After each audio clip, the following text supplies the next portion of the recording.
The smoke came first, thick, bitter, crawling through the narrow hallway of the hotel like something alive. Ethan Cole kept his son's face pressed into his shoulder as he pushed through the heat. Liam's small arms clung to his neck, trembling. The fire alarm screamed above them, but it didn't matter. The building was already choking. Ahead, the emergency stairwell door was jammed half-shut, warped by heat. Ethan slammed his weight into it once. Twice. His shoulder burned with the impact. On the other side, a woman's voice cut through the chaos, sharp, controlled, used to being obeyed. Move back. Now. She stepped into the haze like she owned it. Claire Voss, CEO, the woman whose name was on the building's lease. Her expensive blazer was stained with soot, her hair coming loose, but her eyes were steady as she gripped a fire axe with both hands. Ethan didn't care who she was. He cared that the stairwell was their only way out. Claire raised the axe, jaw clenched, and swung. The door splintered open, revealing darkness below, and the sound of something collapsing. Stay until the end to see how it unfolds. Part 1. The smell hit first. Not the clean bite of smoke from a fireplace, but the thick, oily kind that clung to the back of the throat. It seeped through the hallway of the luxury hotel like a living thing. It carried heat with it, even before the flames were visible. Ethan Cole had been halfway through pulling Liam's jacket zipper up when the fire alarm started screaming. The sound was sharp enough to make his son flinch. Liam was 6, small for his age, with hair that never stayed combed no matter how much Ethan tried. His eyes widened in the sudden red flashing light that filled the hotel room. "What's that?" Liam asked. Ethan didn't answer right away. He crossed the room in 3 long steps and pressed his hand to the door. The wood was warm. Not hot yet, but warm in a way that didn't belong. He looked down at Liam. "Shoes," he said. "Right now." Liam hesitated. He was still in pajama pants, the kind with cartoon astronauts. Ethan hated that detail in the moment. It felt wrong that anything normal still existed while something dangerous was happening outside their door. Liam scrambled for his sneakers. Ethan moved fast, but he didn't rush like the other people would. He grabbed his wallet, his phone, and the small backpack he'd packed with snacks for Liam on the trip. He didn't know why he'd packed extra granola bars for a one-night hotel stay. Habit, maybe. Years of being the only adult in charge of a child made him think ahead without realizing. The sprinklers hadn't triggered yet. That was the first clue that the fire was not directly on their floor. But the air was changing. It was thicker. Heavy. Ethan opened the door a few inches. The hallway was already crowded.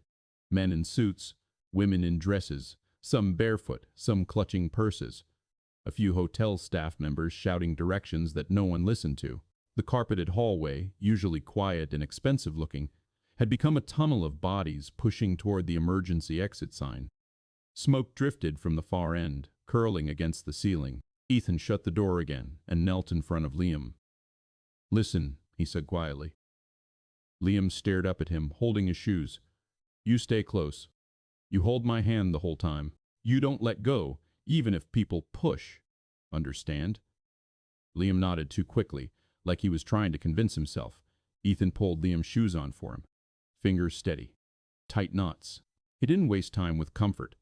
Then he stood, slung the backpack over his shoulder, and opened the door again. The noise was worse now. A woman screamed somewhere down the hall, not a short scream, the one that kept going until it broke into coughing. Ethan stepped out with Liam. He put Liam in front of him, his hand locked around the boy's wrist. Not enough to hurt, enough to make sure Liam couldn't slip away. They moved with the flow of people. The emergency exit was a heavy steel door at the end of the hallway, painted the dull beige that all fire doors were. A glowing exit sign hung above it. A small crowd was jammed there already, shoulder to shoulder, pressing forward. Ethan could see why. The door wasn't opening. Someone had their hands on the panic bar, shoving, but it barely moved. The metal looked warped, bent slightly inward like the heat had already started to twist the frame. "Move!" a man shouted. "Move back." No one moved back. They couldn't. The hallway behind was filling up with more people. The air was getting warmer, and the smoke was thicker now, turning the ceiling into a low gray cloud. Liam started coughing. Ethan pulled the collar of Liam's jacket up over his mouth. "Breathe through this," he told him. Liam's eyes watered. Ethan looked around, searching for another way. Another door. Another stairwell. But this was a high-rise hotel. Luxury design meant long hallways, minimal exits. The building was made to impress, not to evacuate. A hotel employee in a vest pushed forward, yelling that everyone needed to stay calm. No one listened. The crowd surged again. The man at the door slammed his shoulder into it. The door rattled but didn't open. The panic bar didn't depress fully. Ethan felt the press of bodies behind him. Someone's elbow hit his ribs. Liam stumbled, and Ethan tightened his grip, yanking him back upright. "Dad!" Liam started, voice shaking. "I've got you," Ethan said. He didn't look at his son while he said it. He kept his eyes on the door, on the smoke. Because he knew what panic did to people. Panic made them forget children existed. Another shove came from behind, stronger. The crowd was compressing, pushing toward the jammed exit like water forced into a narrow drain. Ethan shifted his stance. He turned his body sideways, putting himself between Liam and the pressure. He braced his feet on the carpet, trying to create space around Liam's small frame. The heat increased sharply. Ethan glanced back down the hall. The smoke was rolling faster now. It wasn't drifting anymore. It was pouring. It moved like something with weight, hugging the ceiling but slowly lowering, swallowing the hallway lights. A man closer to the smoke dropped to his knees, coughing hard, one hand clawing at his throat. A woman ran past him, leaving him there. Ethan's stomach tightened.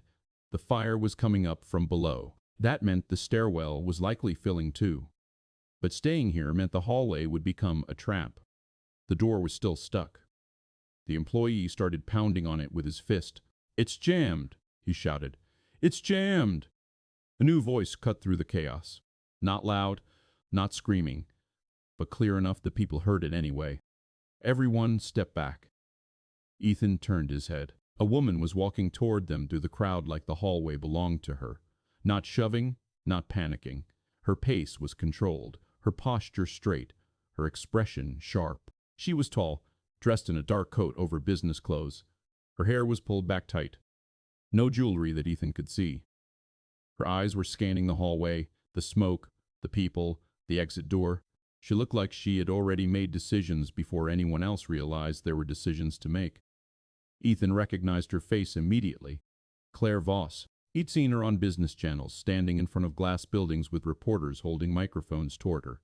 CEO, billionaire, the kind of woman whose name was spoken with either admiration or resentment depending on who was talking. In this hallway, she looked less like a billionaire and more like someone trained to handle disaster. She stopped at the jammed door, taking in the warped frame. "Move away from it," she said again. Some people ignored her. Others hesitated. But something in her voice, flat, confident, made a few steps back without realizing why. Ethan didn't move. He couldn't. Liam was pressed against his leg, trembling. Claire glanced at Ethan and Liam for a fraction of a second. Her eyes lingered on Liam's face. The way the child coughed into his jacket, the way Ethan's hands stayed locked on him. Then she looked away and focused on the door again. "Is there an axe?" she asked. The hotel employee blinked at her, like the question didn't fit inside his panic. "A what?" "A fire axe," Claire said. "Or a maintenance tool. Anything heavy." The employee stammered something useless. Claire didn't wait. She turned her head sharply, scanning the wall. Ethan followed her gaze and saw it. A red cabinet mounted beside the door, half hidden behind a decorative plant. The glass front had VOR AXE printed on it in white letters. No one had noticed it. Or if they had, they hadn't acted. Claire walked to it and smashed her elbow into the glass. The sound was sharp and violent. Glass shattered, falling in pieces onto the carpet. A few people flinched. Someone screamed again. Claire didn't react. She reached inside, grabbed the axe, and pulled it free. It was heavier than it looked. The kind meant to break through doors in emergencies. She turned back toward the jammed stairwell door. "Back!" she ordered. This time people listened. The crowd pulled away just enough to give her space. Ethan stayed where he was, holding Liam close, watching. Claire planted her feet. She lifted the axe, tested the weight, then swung it hard into the metal frame near the lock. The impact rang through the hallway like a gunshot. The axe head bit into the doorframe. Sparks jumped. The sound made Liam jerk. Claire yanked the axe free and swung again and again. Each strike was deliberate, not wild, not desperate. The door shuddered with every blow. Heat rolled from the other side. Ethan could feel it even from where he stood. Smoke thickened behind them. The air was becoming harder to breathe. A man in a suit tried to push forward again, impatient. Claire snapped her head toward him. "If you touch this door while I'm doing this, you'll get someone killed," she said. The man froze. Claire swung again. Metal cracked. The panic bar shifted slightly. Claire dropped the axe and grabbed the bar with both hands. She slammed her shoulder into the door. The frame gave with a grinding sound. The door opened a few inches. A wave of hot air blasted out like an oven door being opened. Smoke poured from the stairwell, darker and heavier than the hallway smoke. It rolled out low and fast, making people recoil. Someone behind Ethan started crying. Claire held the door open wider.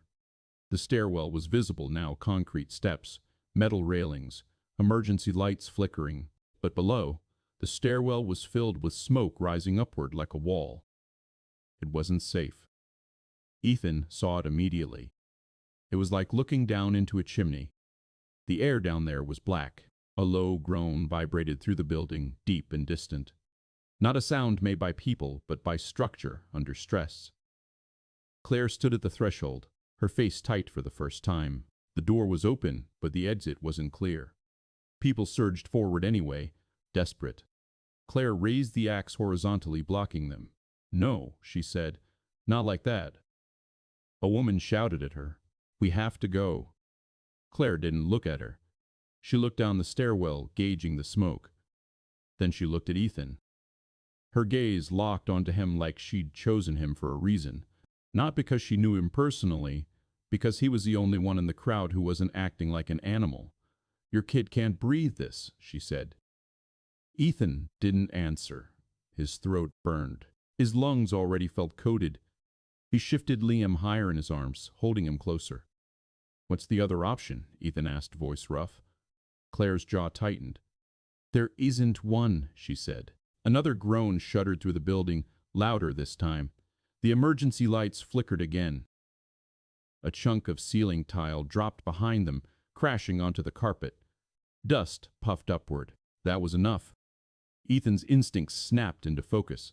He looked down the stairwell again. Smoke was rising, but it wasn't completely opaque on the first few steps. There was a narrow layer of clearer air near the floor, the way there often was in a burning building. If they stayed low, they might make it. If they hesitated, they would lose the chance. Ethan looked at Liam. Liam's eyes were watery, frightened, but still fixed on his father. Ethan adjusted his grip. "Cover your mouth," he told Liam. Liam did it, pressing his sleeve to his face. Claire stepped aside, still holding the axe. She didn't lead with kindness. She led with urgency. "Go now," she said. Ethan didn't wait. He moved forward, pushing into the stairwell with Liam in his arms. Claire followed immediately behind him. The door slammed partially shut from the pressure of air and heat. Inside the stairwell, the sound changed. The hallway noise dulled, replaced by echoing coughs and the distant roar of fire below. The concrete walls trapped heat, making the air feel even heavier. Ethan took the first step down. The metal railing was hot under his palm. Smoke curled upward from below, thick enough to sting his eyes. Claire reached past him and forced the door fully shut behind them, cutting off the hallway crowd. Ethan heard fists pounding on the other side. Shouts, but the sound faded quickly under the roar rising from below. Claire stood close now, her face lit by the flickering emergency light. She looked less like a CEO and more like a person in a place she couldn't buy her way out of. Another deep groan ran through the building. Then a sharp crack. Somewhere beneath them, something heavy collapsed. The stairwell shook hard enough that Ethan almost lost his footing. Dust burst upward through the stairwell shaft. Liam let out a small, terrified sound into Ethan's shoulder. Ethan froze for half a second, feeling the vibration in his bones. Claire's hand shot out, gripping the railing. Her eyes went wide, and then the air filled with a new sound, metal twisting, concrete grinding, the building complaining under its own weight. They were inside the stairwell now, and the way down was already breaking. Part 2. The vibration faded, but the feeling of it stayed in Ethan's legs. Concrete dust drifted through the air like gray snow. It mixed with smoke, turning the stairwell into a narrow shaft of choking haze. The emergency lights along the wall flickered again, casting weak red pulses over the steps below. Ethan forced himself to move. Standing still meant breathing more smoke. Thinking too long meant losing nerve. He crouched low, lowering Liam against his chest so the boy's face stayed near the clearer strip of air just above the steps. "Stay with me," he said quietly. Liam nodded against his shoulder. Claire moved beside him now instead of behind. The axe was still in her hand, not raised, just held tight. The stairwell spiraled downward in sharp angles. From above, footsteps pounded as others finally pushed through the door. From below, heat rolled upward in waves. The first flight down was manageable. Smoke was thick, but not blinding. The metal railing burned against Ethan's palm, forcing him to shift his grip. At the first landing, he stopped for half a second and looked down. The second flight was worse. Black smoke poured upward from at least 2 floors below. It rolled fast, fed by oxygen rising through the shaft. The air shimmered from heat distortion. Claire leaned over the railing carefully, keeping her head low. "The fire's below the 20th, she said, voice steady but thinner now. Ethan didn't know what floor they were on. He had checked in late. He only remembered that the view from their window had been too high to feel comfortable. Another tremor ran through the structure. Smaller this time, but close. Somewhere below, something metallic crashed, echoing up the stairwell like a dropped container the size of a car. Ethan swallowed. They couldn't stay. But going down meant walking into rising heat. A man burst through the door above them, coughing violently. He pushed past without looking, stumbling downward blindly. Claire stepped aside just in time. "Don't run," she snapped. The man ignored her. 2 steps later, he slipped on the metal edge of a stair, coated in condensation. He slammed hard against the railing, nearly toppling over it. His scream was swallowed by coughing. Ethan tightened his hold on Liam. Running would kill them faster than fire. "We go steady," Ethan said. Claire glanced at him. It wasn't a challenge. It was agreement. They moved again. Each step down felt like entering thicker air. Ethan kept his body between Liam and the open center of the stairwell. He didn't trust the railing, not after the shaking. By the second landing, Liam's breathing was uneven. Ethan pulled the backpack around and fumbled it open with one hand. He found a small bottle of water and poured a little onto Liam's sleeve. "Over your mouth," he instructed. Liam pressed the damp fabric against his face. Claire watched the movement, memorizing it without comment. On the third flight down, the smoke thickened enough that visibility dropped to only a few steps ahead. The emergency lights were faint red smears in the haze. Heat climbed steadily. Ethan's lungs burned now with every breath, even close to the floor. A group of 3 people ahead had stopped at the next landing. One woman was crouched, shaking her head, refusing to move farther down. "It's too hot," she kept repeating. The 2 others tried to pull her up. Claire stepped forward first. "You don't get to freeze here," she said flatly. The woman looked up, eyes wild. "It's fire down there." "Yes," Claire said, "and smoke up here. Jews." There was no softness in her voice, no comfort. But there was clarity. The woman stared at her, then forced herself up. Ethan noticed something in that moment. Claire wasn't trying to save everyone. She was forcing them to save themselves. Another sharp crack echoed from below, this one louder. The stairwell trembled again, more violently. Dust rained from the ceiling. Ethan's heart slammed hard. That wasn't just furniture collapsing. That was structure.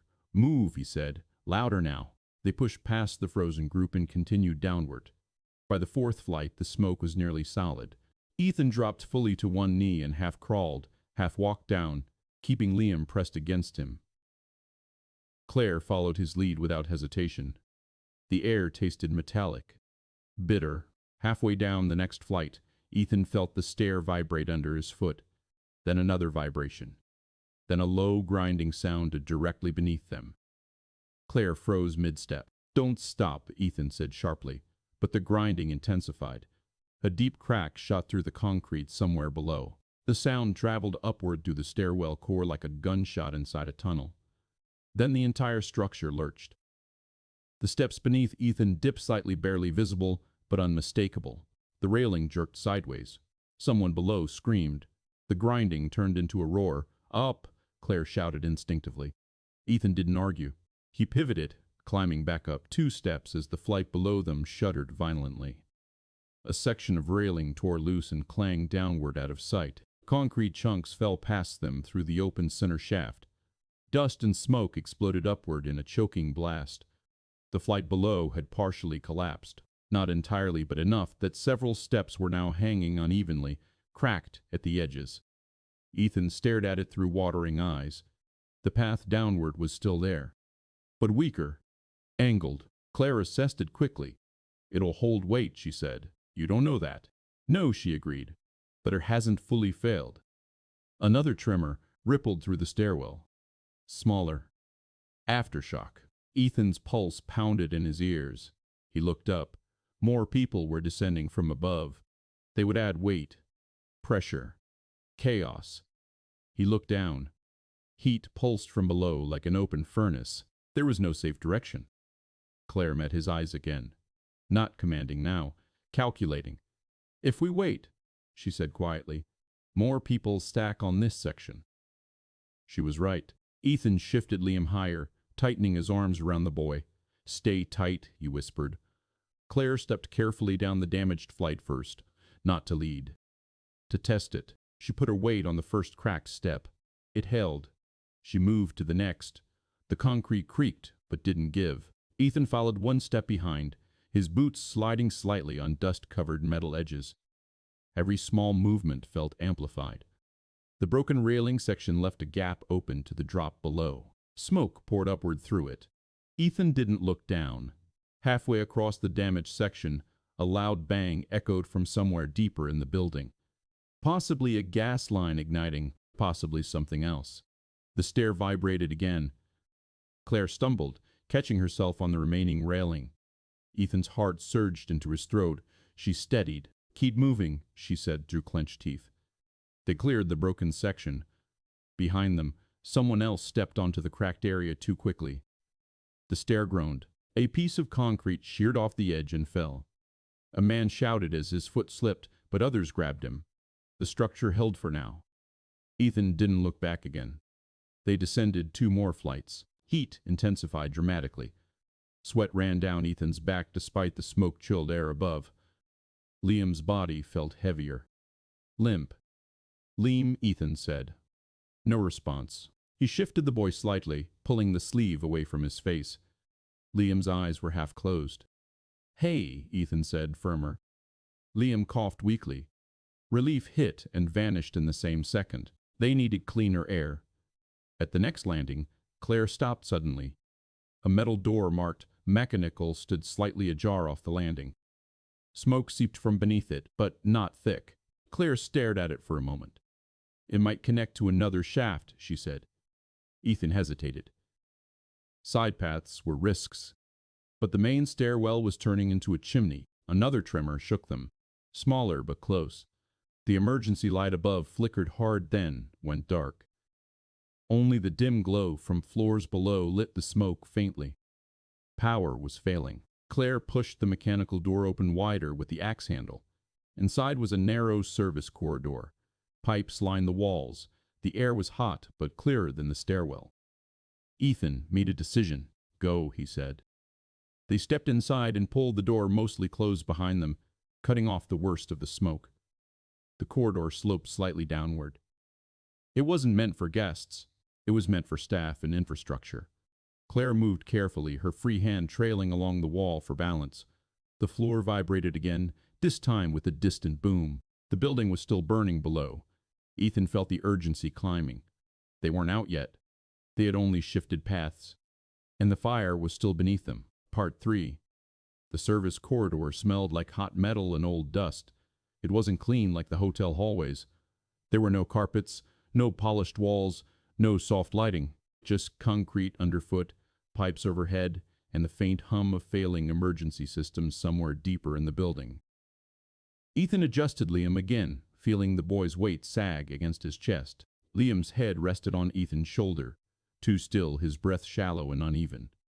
Claire walked ahead by 2 steps, the axe held low, her posture tight. She wasn't panicking, but the calm she wore now looked strained, like it took effort to keep her face controlled. The corridor bent sharply left, then narrowed. At the far end, a metal door was marked with faded lettering, "Served Stair B." Claire stopped in front of it. Her hand hovered near the handle, as if she expected it to burn her. Ethan came up behind her. "Another stairwell?" he asked. Claire nodded once. "It should be separate from the main shaft," she said. "Less smoke." Ethan didn't like the word should, but he didn't have another option. Not with Liam's breathing getting worse by the minute. Claire pushed the door open. A blast of heat hit them immediately, but the air was clearer than the main stairwell. It wasn't clean, but it wasn't black. The stairwell beyond was narrower, built for staff use. The steps were steeper, the railings thinner. The emergency lights here still worked, casting a pale white glow instead of red. Ethan stepped in first this time. His boots clanged on the metal steps. The sound echoed up and down the shaft, making the space feel emptier than it was. They started down. For the first time since leaving the room, Ethan felt a slight shift in the pressure of smoke. His lungs still burned, but he could draw a fuller breath without choking. Liam coughed once, weakly, then went still again.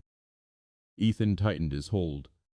Claire glanced back at Liam, just a quick look, not sentimental, not soft, but she was watching. She wasn't ignoring the child. They descended 2 flights quickly, moving with caution but not hesitating. Then the building shook again, not a mild tremor. A deep, rolling jolt that made the stairwell sway. Ethan grabbed the railing hard, bracing his feet. Claire did the same, her knuckles whitening against the metal. Above them, something slammed like a door blown open by pressure. Below them, a distant roar rose, louder now. Flames feeding on oxygen, tearing through the lower floors. Ethan heard people screaming somewhere far off, muffled through walls. The service stairwell held, but the sound of the building suffering was becoming constant. Groans, pops, cracks. Claire exhaled through her nose. "It's moving faster," she said. Ethan didn't ask what she meant. He already knew. They reached another landing. A small window was set into the concrete wall, no bigger than a suitcase. It looked out over the city. Through it, Ethan could see night sky and distant traffic, tiny lights moving as if nothing was happening. The contrast hit him hard. Outside, the world was normal. Inside, the building was trying to kill him. He stopped at the window for half a second, not to look out but to pull air into his lungs. Cleaner air leaked through tiny cracks in the frame. Claire didn't stop. She kept going. Ethan followed. His arms were shaking now from carrying Liam. He could feel strain burning through his shoulders, through his back. Every step down forced his muscles to fight the weight. Liam stirred faintly. "Dad," he whispered, barely audible. Ethan leaned his head closer. "I'm here," he said. Liam's fingers clutched Ethan's jacket weakly. That small movement kept Ethan moving. They descended another 3 flights. The air grew warmer again. The smoke slightly thicker. Not like the main stairwell, but enough to sting eyes and throat. Claire slowed. Ethan saw why. The door at the next landing was open. Not wide, just cracked. Smoke poured in through the gap, curling into the stairwell. The smell changed. Sharper, like burning plastic and fabric. Claire moved to the door carefully and peered through. Beyond it was another corridor, dim and hazy. Emergency lights flickered, and somewhere beyond that corridor, firelight pulsed orange against the walls. The fire was close. Claire shut the door quickly. "We can't go that way," she said. Ethan's throat tightened. "The stairwell leads where?" he asked. Claire looked down the steps. "It should reach the lobby," she answered. "Should," Ethan repeated, harsher than he meant. Claire's eyes narrowed. Ethan felt the pressure of exhaustion making him brittle. He forced himself to breathe. "What floor are we on?" he asked. Claire looked at the wall markings near the landing. The number was partially smeared with soot, but visible. 17. Ethan's stomach dropped. They were still high. He had assumed they'd come down more than that, but time moved differently in smoke and fear. Claire saw his reaction. "We're making progress," she said. It wasn't encouragement. It was a statement, a calculation. Ethan shifted Liam again, and his arms trembled. His grip was slipping. Sweat mixed with soot on his skin, making his hands slick. Claire noticed. Without asking, she stepped closer and slid her arm under Liam's legs. "I'll take some weight," she said. Ethan hesitated. Not because he didn't need help, because the idea of handing any part of his child to a stranger felt wrong. But Liam's head rolled weakly against Ethan's shoulder. His breathing was shallow again. Ethan couldn't afford pride. "Careful," Ethan said. Claire didn't respond with words. She adjusted her grip with precision, lifting Liam's legs just enough to take strain off Ethan's arms. Her coat brushed against Ethan's sleeve. Her perfume was faint under the smoke. Expensive but now meaningless. They moved together down the stairs, carrying Liam between them. The power shift was quiet, but real. Ethan wasn't alone in the weight anymore. Claire wasn't just giving orders anymore. They descended another flight, then another. By the time they reached the 12th floor landing, Claire's breathing had changed. It was still controlled, but her face had lost some color. Sweat ran down her temple, cutting lines through soot. Ethan could see it clearly now. She wasn't built for this. Not physically. Not for long. But she kept moving anyway. The stairwell grew louder as they approached lower floors. The sound of people shouting, coughing, moving in clusters. Doors opening and slamming. They rounded a landing and saw a group below, about 8 or 9 people crowded together in the stairwell, blocking the way. Some were sitting. One man was leaning against the wall, head hanging low. A woman held her phone up, the flashlight trembling in her hand. When they saw Ethan and Claire, a few looked up with desperate eyes. "Is it safe below?" someone asked. Claire didn't stop. "Move," she said. The group didn't move fast enough. They were frozen in indecision, caught between smoke above and fear below. Ethan felt anger flash through him. Not at them personally, at the fact that Liam didn't have time for strangers to think. He pushed forward, voice low but sharp. "Step aside," he said. "Now." A man stood up slowly, unsteady. "There's fire down there," he said. "We saw it through the hall." Claire stepped closer, axe still in her hand. "Then you go down faster," she said. "Or you stay here and suffocate." The man stared at her, recognizing authority without knowing why. Her voice carried something that cut through panic. The group shifted, opening a narrow path. Ethan and Claire passed through.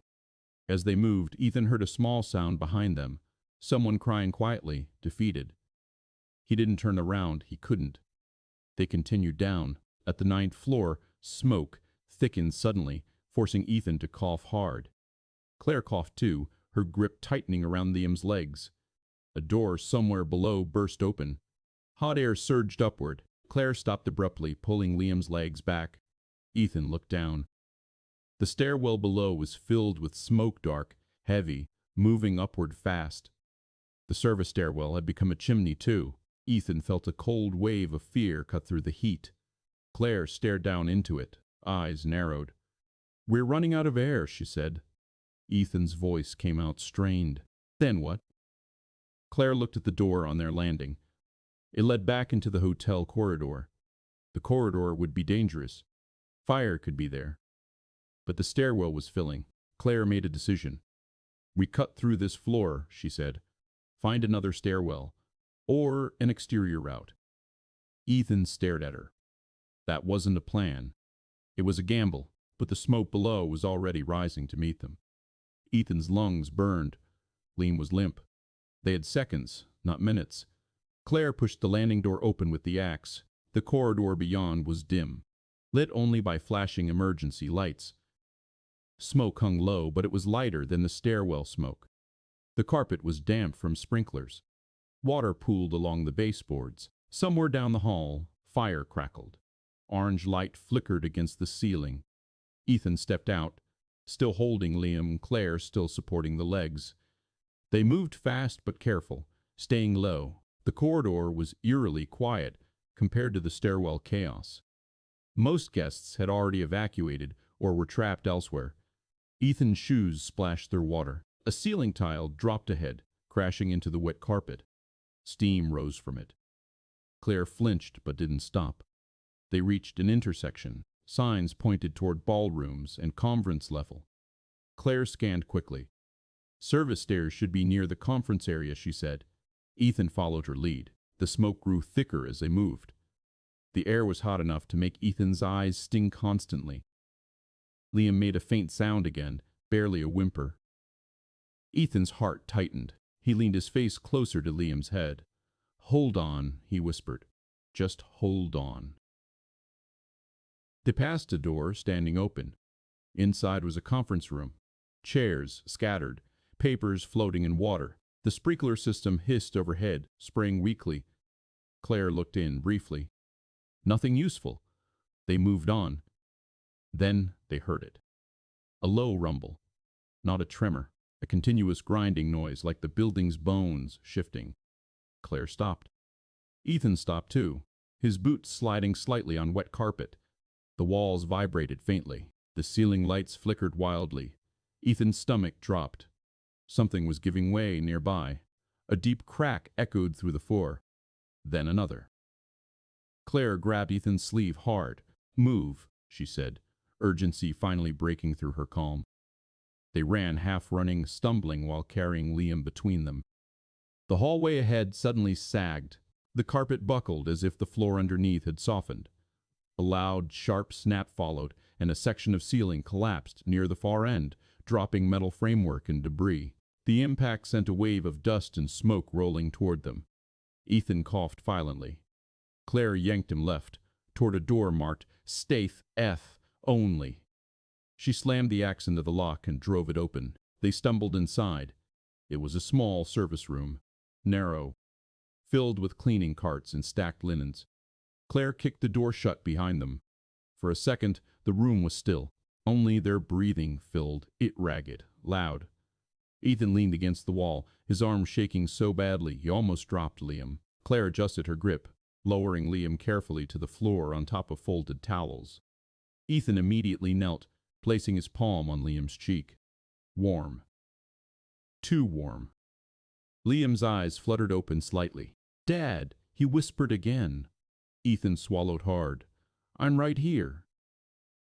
Claire crouched on the other side of Liam, her face close enough to see the strain around her eyes. The authority was still there, but thinner now, stretched by exhaustion and reality. Outside the room, the hallway groaned again. Something heavy shifted. The building wasn't stable. Ethan looked up at Claire. "Where now?" he asked. Claire's mouth tightened. She glanced around the service room. Then she looked at the far wall.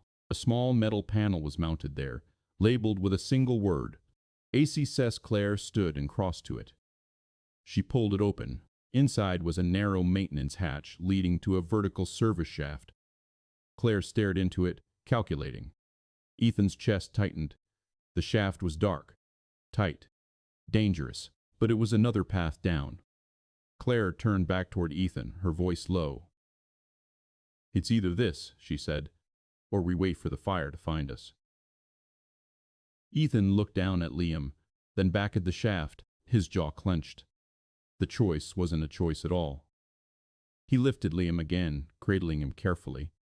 Claire took the axe and wedged it into her belt loop like a tool she refused to let go of. They moved toward the hatch. The fire crackled somewhere nearby, louder now, and the building groaned again, like it was warning them it wouldn't hold much longer. They stepped into the dark service shaft together, leaving the corridor behind. And the air inside was colder but tighter, thinner, uncertain. The hotel was still burning, and they were still trapped inside it. Ethan's boots hit the next step down, and the metal edge vibrated under his weight. The stairwell was darker now. The emergency lights that had seemed steady a moment ago flickered weakly, as if the building itself was struggling to keep power alive. Smoke poured upward from below in slow waves, rolling along the concrete walls and curling around the railing. Ethan kept his body low. Liam was in his arms, pressed tight against his chest, wrapped in the boy's jacket and Ethan's coat as much as possible. Liam's face was turned inward, buried against Ethan's shoulder, but Ethan could still feel the child's breath-fast, shallow, warm against his neck. Each step downward was careful, not slow but controlled. The stairwell had become unpredictable. The air stung Ethan's eyes.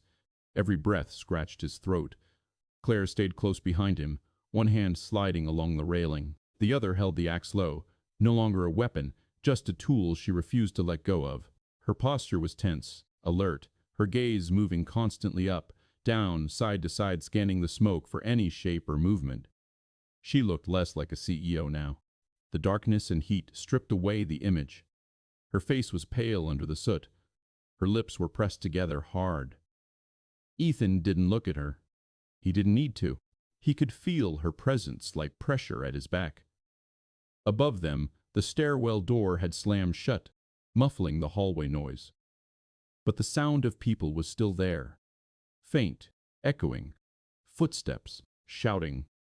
A few panicked cries. Below, the roar of fire was louder than before. The building was breathing heat upward like a furnace. Ethan took another flight down. The smoke thickened sharply halfway to the next landing. It wasn't a light haze anymore. It became a wall, dense enough that Ethan could barely see the steps beneath his own boots. The emergency lights became blurred red smears. He blinked hard. His eyes watered. His lungs tightened. Liam coughed into his shoulder. A wet, strained cough that didn't stop after the first one. Ethan's grip tightened immediately. "Breathe low," he said, his voice rough and short. Liam didn't answer. Another cough followed, then another. Ethan felt his stomach tighten. The coughing wasn't just fear. It was the smoke. Claire's voice came from behind him, quiet but firm. "Keep moving, don't stop." Ethan didn't respond. He was already moving. He kept one hand on the railing, using it as a guide more than support. The metal felt hot, almost painful. He shifted his grip again, forcing himself not to let go. The stairwell narrowed slightly as they descended. The walls felt closer. The smoke made it feel like the air had weight. Then the building shifted. At first it was subtle, a low vibration that ran through the steps under Ethan's boots, like a train passing underground. Ethan froze mid-step, his muscles tightening instantly. Claire froze too. The vibration deepened. A groan rose from somewhere below them, not human, structural. Concrete complaining. Steel bending. Ethan's pulse spiked. Then the tremor hit. It wasn't a gentle shake. It was violent. The stairwell lurched sideways like the entire building had been grabbed and twisted. Ethan's boots slid. The railing jerked hard under his palm. Liam cried out, muffled against Ethan's shoulder. Ethan's instincts snapped into action before thought could catch up. He threw his body backward, slamming his spine into the concrete wall, turning himself into a shield. His arms locked around Liam. The stairwell shook again, harder. The steps beneath them bucked like something alive. Claire grabbed the railing with both hands, her axe clanging against the metal as she fought to keep her balance. A loud crack split the air. Then another. And then the sound that made Ethan's blood go cold.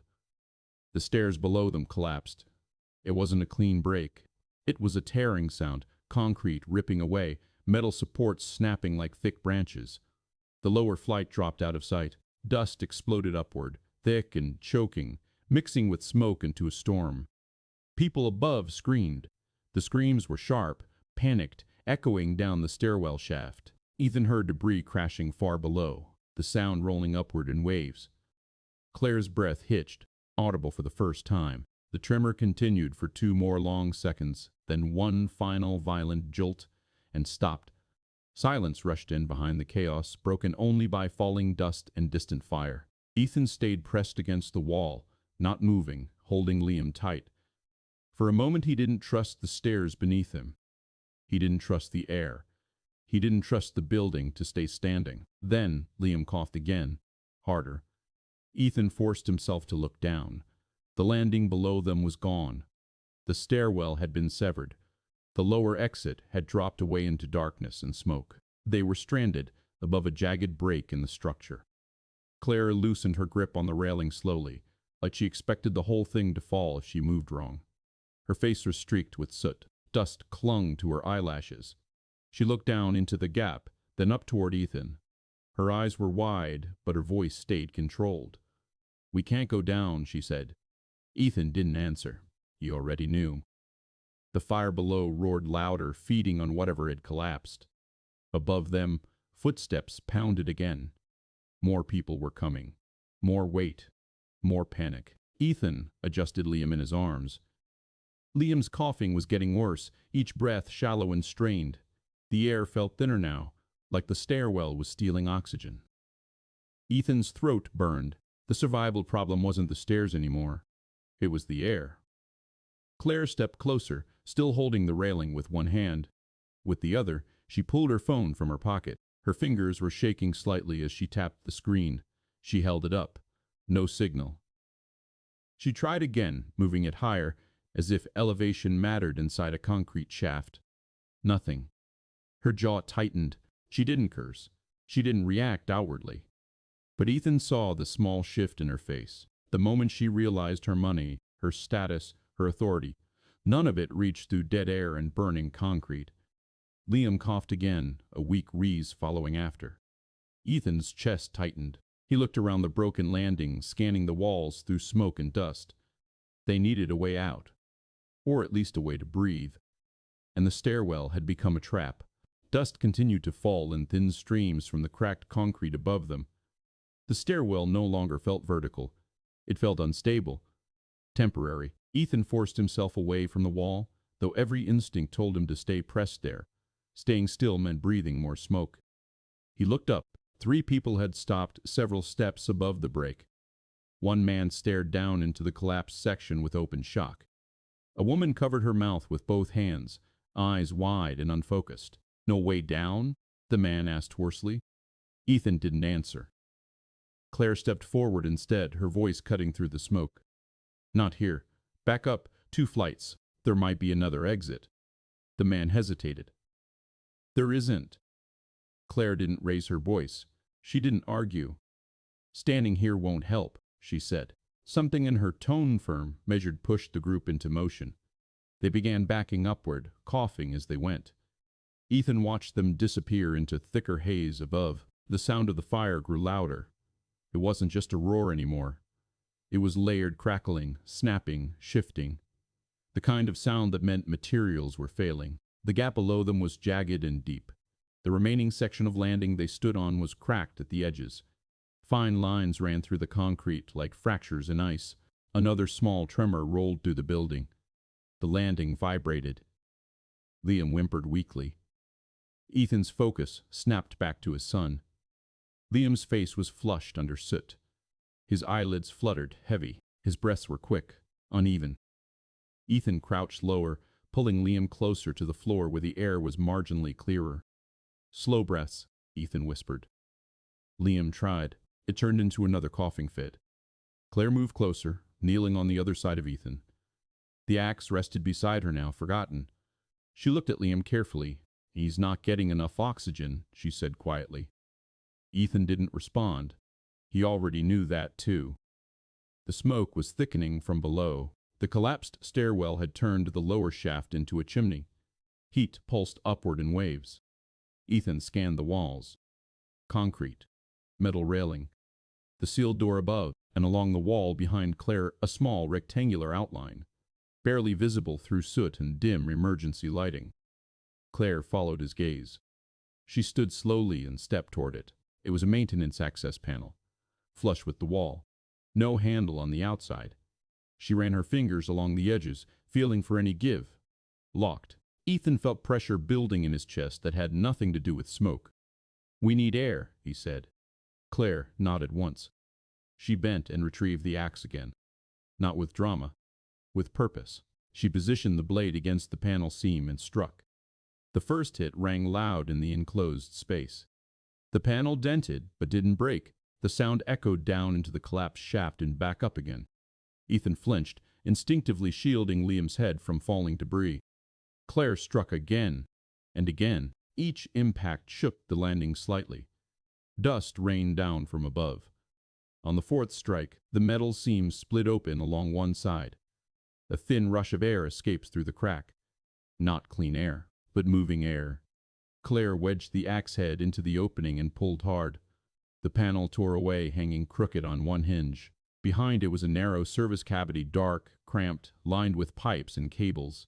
Ethan moved closer immediately, lowering Liam toward the opening. He felt it. The air inside the cavity was cooler, thinner smoke.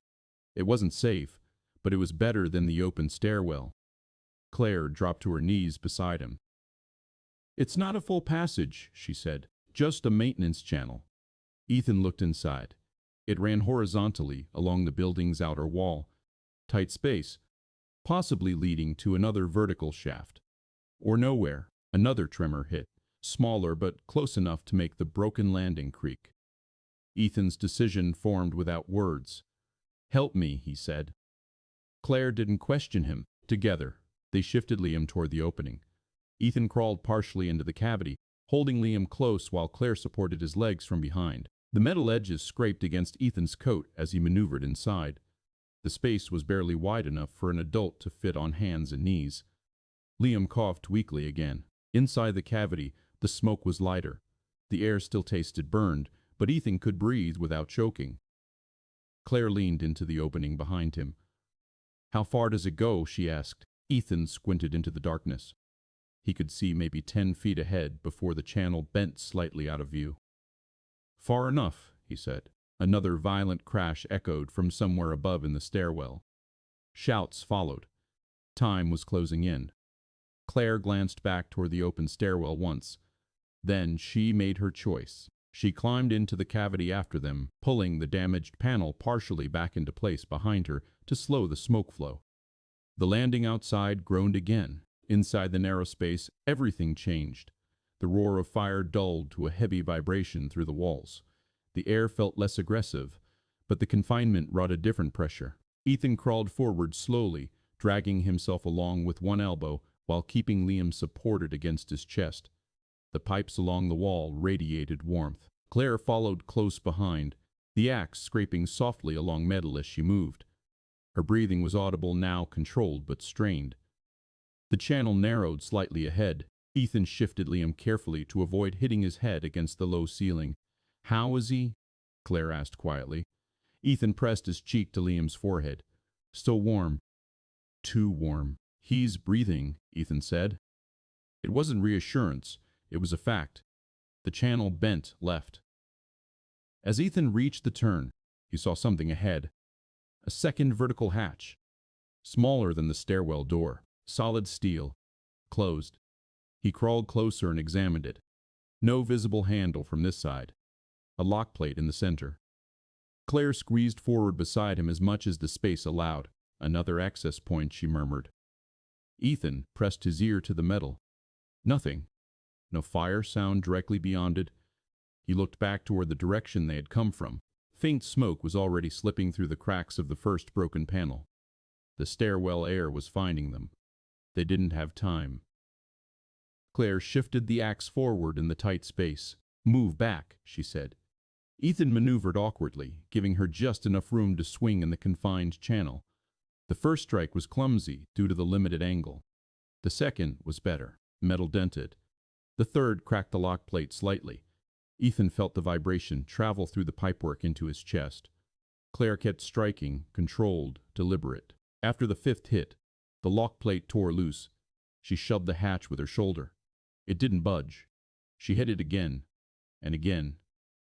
On the third shoulder impact, the hatch gave way, swinging inward. A rush of cooler air hit them. Not clean air, but fresh compared to what they'd left behind. Ethan blinked through the dimness. Beyond the hatch was a narrow service stairwell, unfinished concrete, less polished than the main one. Emergency lights flickered faintly along the wall. Downward. Still intact. Ethan didn't hesitate. He crawled to first, pulling Liam with him into the open space. Claire followed, dragging the axe through behind her. They stood carefully. The stairwell was smaller, likely used only by maintenance staff. But it was clear. Smoke was present, but thinner. Ethan felt a fragile thread of hope. Until another tremor shook the building, this one longer, deeper. The lights flickered violently. Claire grabbed the railing automatically. Ethan braced himself. The tremor passed. The stairwell remained standing. For now. Ethan adjusted Liam in his arms again. They had found another path, but it was locked before, and no one else was using it. Which meant if it failed, no one would know they were here. Claire met Ethan's eyes briefly. No authority in the look now, just urgency. Down, she said. Ethan nodded, and they began descending again. The maintenance stairwell felt colder, but the cold didn't mean safety. It meant separation. The walls were bare concrete, stained with old watermarks. The railing was thinner, bolted into the wall with exposed brackets. The steps were narrow and steep, built for workers, not crowds. There were no voices here. No shouting, no pounding feet above, only the sound of their own breathing and the distant, constant roar of the fire somewhere below and behind the walls. Ethan moved carefully, one step at a time, keeping Liam's face turned inward against his chest.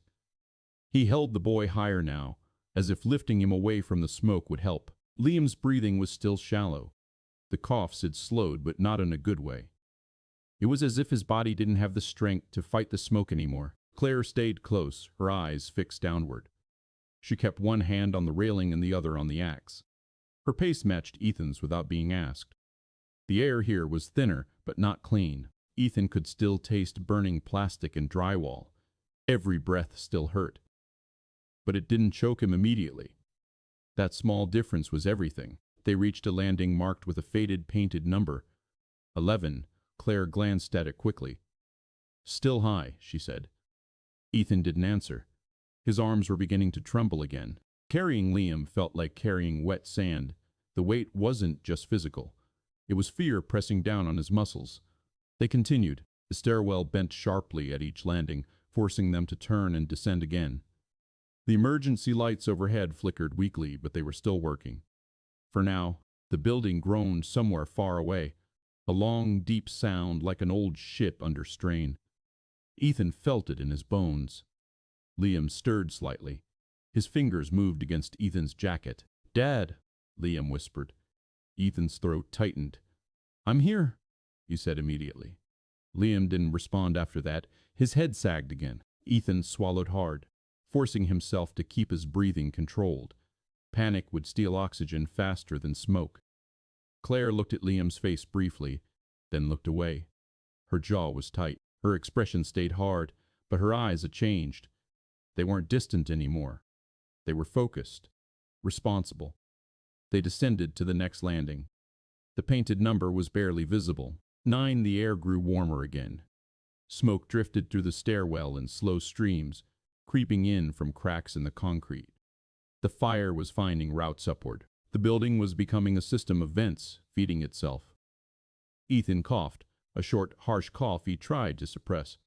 It didn't help. Claire's breathing became louder too. Neither of them spoke. They didn't waste air. At the next landing, the stairwell shook suddenly short, sharp, not like the earlier collapse. Smaller, but close enough to make dust fall from the ceiling. Ethan froze. Claire froze. Then the shaking stopped. A moment later, the emergency light above them flickered twice and died. The stairwell went dim. Not fully black, there was still faint light bleeding upward from below, but the darkness thickened instantly. Claire's phone screen lit up as she pulled it out, using it as a flashlight. The beam cut a narrow path down the steps. Ethan didn't like it. The light felt fragile, too dependent on a battery. Claire aimed the beam downward. "Keep going," she said. Her voice wasn't commanding anymore. It was controlled fear disguised as instruction. They continued down. The smoke thickened again. Ethan's lungs burned harder. Liam coughed weakly, then wheezed. Ethan stopped for half a second, pressing Liam's face closer to his shoulder, trying to shield him. Claire leaned closer. "We can't stop," she said quietly. Ethan's eyes narrowed. "I know," he answered. But his voice was rougher now, strained. They descended another flight, then another. The stairwell door on the next landing was marked with a simple sign, AM Tenants Access. The door was flush metal, thicker than a normal hallway door. A small handle. No window. Claire stepped toward it immediately. Ethan felt a flicker of hope. A door meant another route. Another chance at air. Claire grabbed the handle and pulled. Nothing. She pulled again, harder. The door didn't move. She tried pushing. Still nothing. Locked. Claire's shoulders tightened. She looked down at the lock plate. It wasn't a simple latch. It was reinforced. Heavy duty. She raised the axe, hesitated, then struck the lock area once. The impact rang through the stairwell. Metal dented but held. Claire struck again. Harder. The axe blade bit into the door frame, but the lock didn't break. The reinforced plate absorbed the blow. Ethan watched, breathing hard, sweat running down his face. Claire struck a third time. The blade stuck deeper, but the door still didn't open. Claire yanked the axe free with effort. Her breathing was louder now, less controlled. Ethan shifted Liam, adjusting his grip. Liam's head lolled slightly, his eyes half open but unfocused. Ethan felt anger rise, not at Claire. At the door. At the building. At the fact that everything was locked, sealed, designed to keep people out when people needed to get out. Claire tried the handle again. Still nothing. She stepped back, staring at it like she could force it to change by will alone. Then she lowered the axe slowly. The moment was small, but Ethan saw it clearly.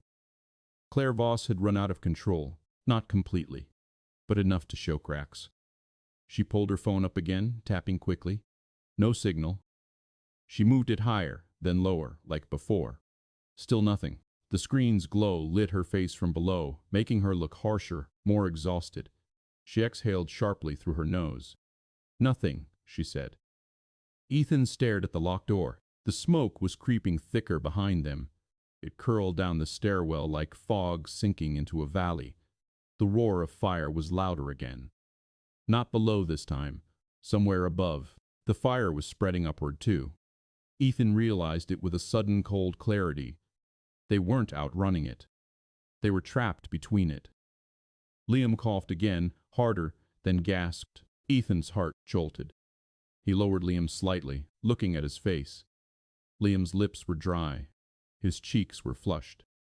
His breathing was shallow and fast, like he was trying to sip air through a straw. Ethan tightened his jaw. "We need oxygen," he said.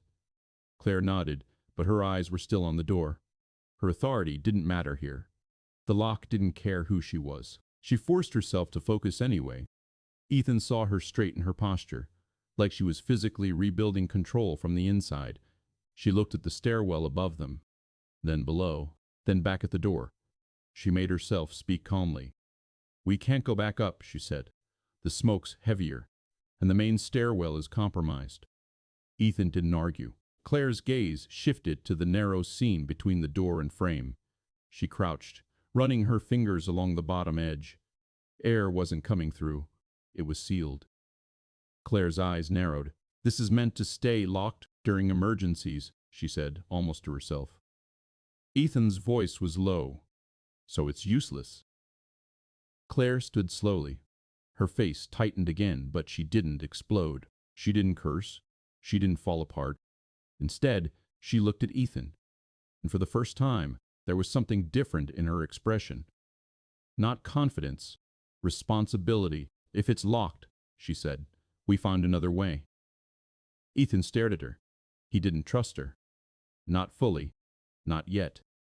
But he also saw the truth. She wasn't running. She wasn't abandoning them. She was still trying. Liam wheezed again, weaker. Ethan shifted his grip and started moving down the stairs again. Claire stayed beside him. The locked maintenance door remained behind them, untouched, sealed like a final insult. The air grew thinner with every step, and Ethan knew that even if they found another exit, Liam might not have enough breath left to reach it. They descended into deeper smoke, carrying the weight of a child and the weight of a building that was slowly failing around them. And above, the fire roared louder, like it had learned exactly where they were. Ethan didn't stop at the locked door this time. He set Liam carefully against the wall, shielding the boy's face with his coat while keeping one arm around him. The smoke was thicker now, drifting downward from above in slow, heavy waves. Every breath felt borrowed. Ethan stepped toward the maintenance door again. He grabbed the handle. Pain shot through his palm instantly. The metal was hot enough that his skin recoiled before his mind caught up. He jerked his hand back, flexing his fingers. The heat wasn't blistering yet, but it was close. Claire stepped beside him.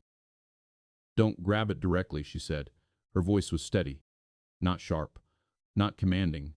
Just focused. Ethan glanced at her but didn't argue. Claire pulled off one glove-thin leather, already smudged with soot, and wrapped it around the handle before testing it. She pulled. Nothing. The reinforced lock held firm. The stairwell groaned again behind them. Liam coughed a harsher sound now, deeper in his chest.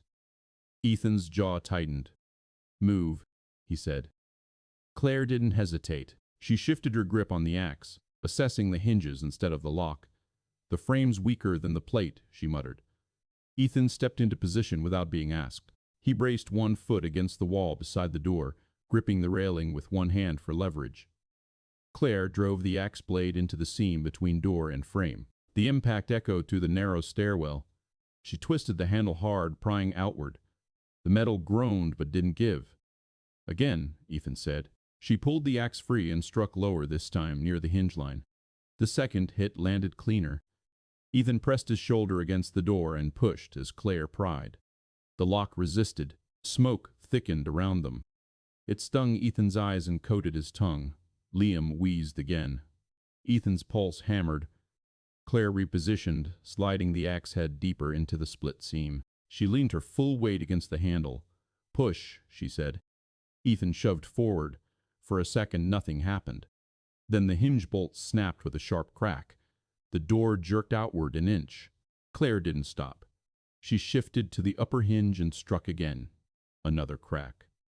Ethan drove his shoulder into the door. The reinforced plate bent. With one final heave, the door tore loose from the top hinge and swung inward violently. A rush of cooler air spilled out. Not fresh, but moving. Ethan grabbed Liam immediately and stepped through before the smoke behind them could catch up. Claire followed, dragging the axe inside and pulling the damaged door as closed as she could behind them. The new space was narrow and raw. Concrete walls, unpainted, thick pipes running along the ceiling and down one side. Condensation clung to the metal surfaces. The floor was damp, slick, with a thin layer of water and grime. The air here was cooler, the smoke thinner. It drifted lazily from vents near the ceiling instead of pouring upward like before. Ethan lowered Liam slightly and took a deeper breath. It still hurt, but it was breathable. Claire stood still for a moment, listening. The roar of the fire was muted, now more vibration than sound. The stairwell door behind them rattled faintly from pressure changes. "We can't stay near that door," Claire said quietly. Ethan nodded. He adjusted Liam in his arms and began moving forward down the corridor. The emergency lighting here was weaker. Thin strips of dim white light flickered overhead, some already dead. Shadows stretched long between the pipes. The space felt buried inside the building's bones. Every step echoed softly. Ethan's arms were trembling again. He hated that Claire could see it.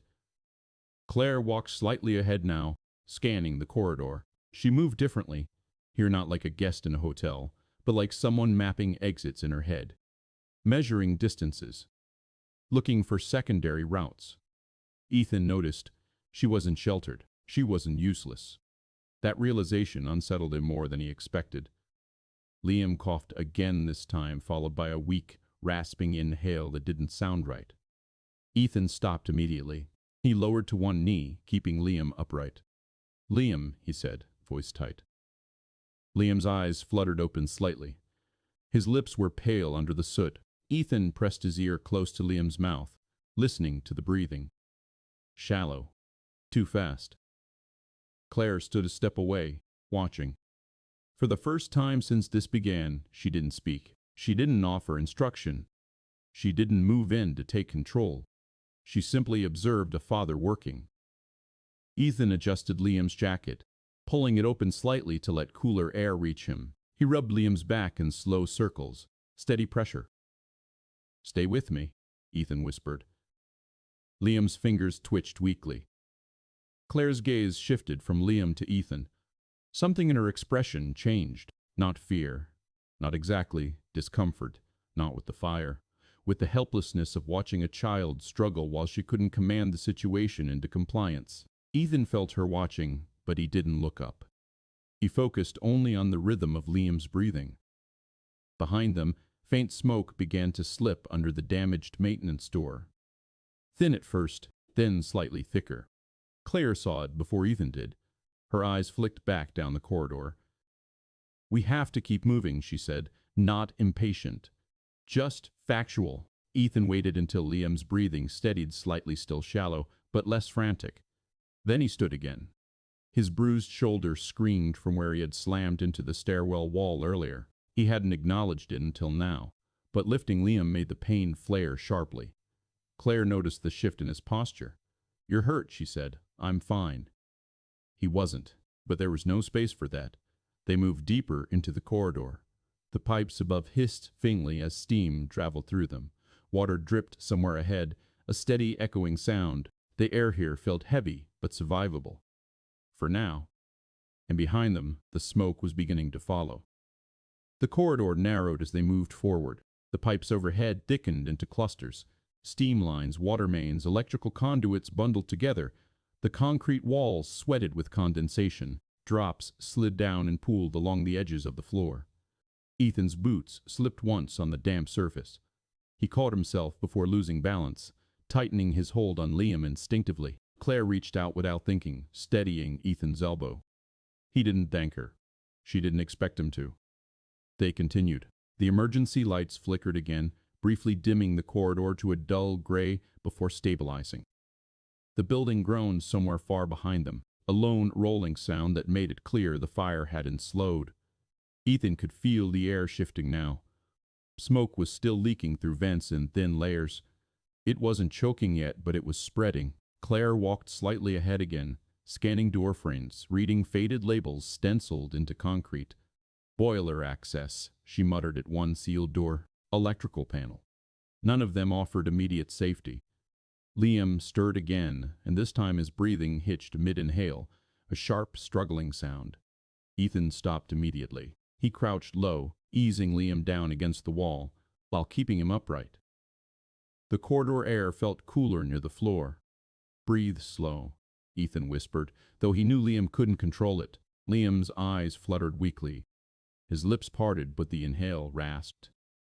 Claire crouched opposite Ethan now. She didn't reach for Liam. She didn't issue orders. She just watched carefully, absorbing every movement. Ethan loosened Liam's jacket, checking his chest rise and fall. He pressed his ear close again, still breathing, but shallow. Too shallow. Claire glanced at Ethan's shoulder. Dark fabric was torn slightly where he'd hit the wall earlier. Beneath it, the shape of swelling was visible. "You dislocated it?" she asked quietly. Ethan shook his head. "No." It felt like it might as well have been. Claire didn't argue. She scanned the corridor again. At the far end, a heavier metal door stood slightly recessed into the wall. A small sign above it read, "Utility storage." Claire stood first and moved toward it. Ethan lifted Liam again and followed. The door wasn't locked. Claire pushed it open carefully.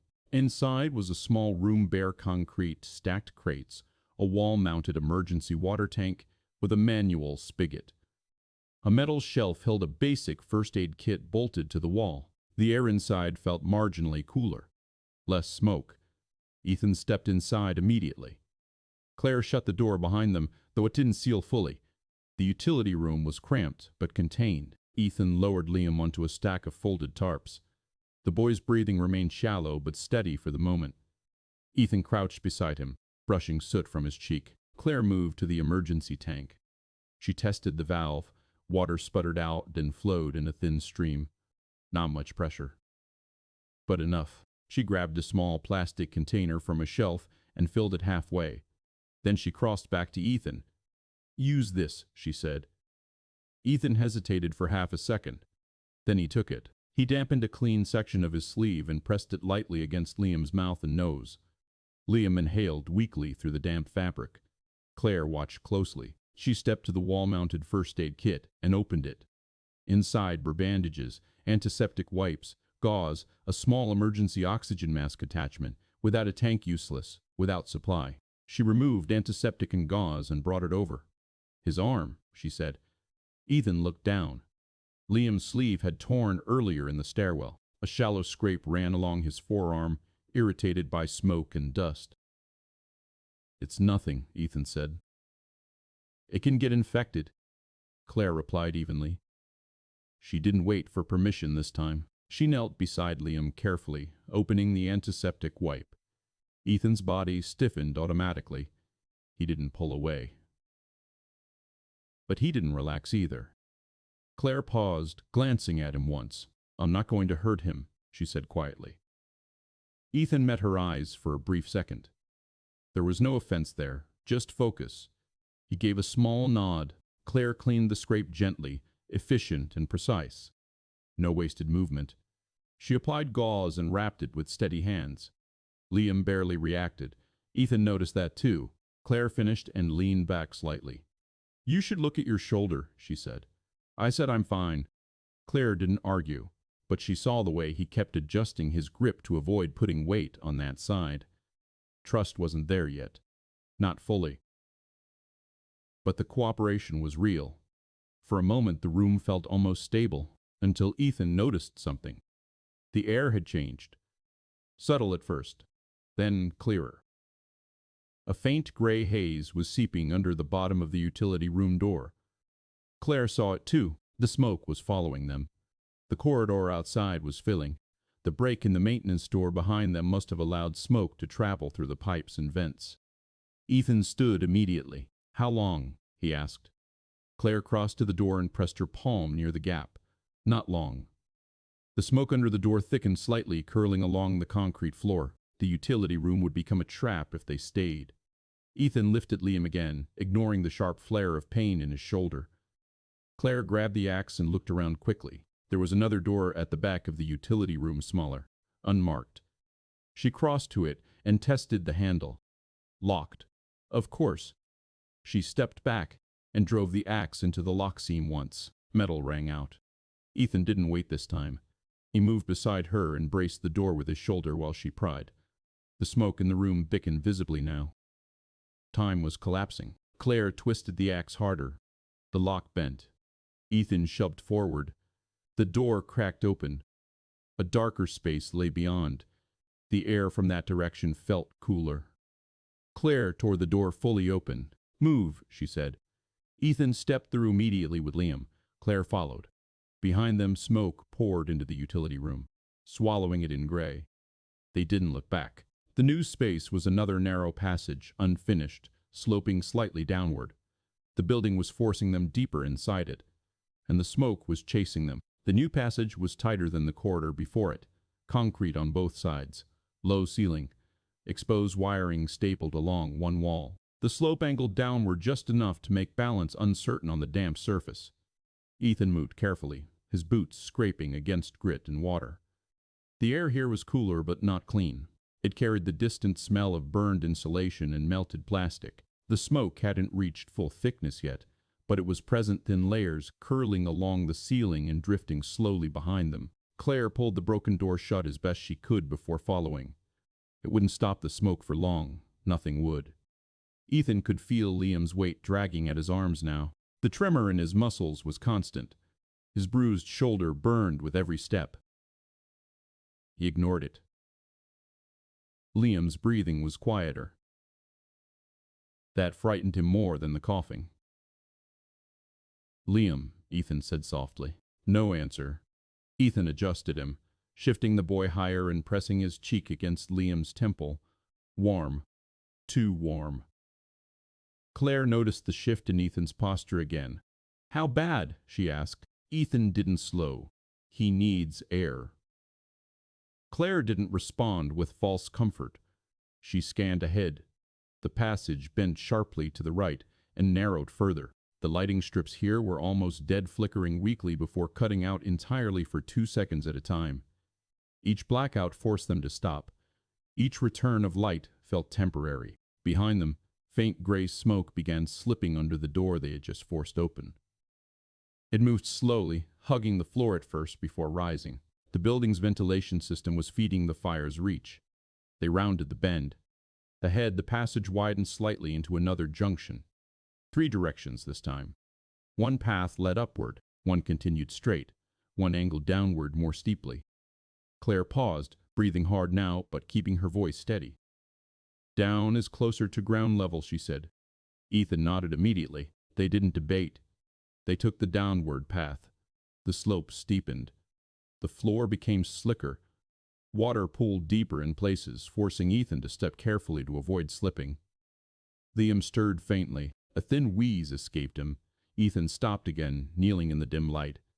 Claire crouched beside him automatically. Ethan placed his fingers gently against Liam's throat, feeling for a pulse. It was there. Fast. Too fast. He pressed his ear close to Liam's mouth again. The breaths were shallow but still coming. Claire watched in silence. Her expression was different now. Not uncertain, not commanding. Observing something she could not control. The fire she could calculate. Structures she could assess. The child fighting for breath. That was outside her world. Ethan lifted Liam again before fear could settle too deep. "We keep moving," he said. Claire nodded. They descended another 20 feet. Then they saw it. At the end of the sloped passage was a heavy metal door with a narrow, wired glass window. Through the glass, Ethan could see faint light, brighter than the emergency strips behind them. Claire moved ahead and wiped soot from the window with her sleeve. Through the glass was a larger maintenance area, storage shelves, concrete floor, and, near the far wall, a vented opening, not large enough to crawl through, but open. Air was moving. Claire grabbed the handle. The store wasn't locked. She pulled it open.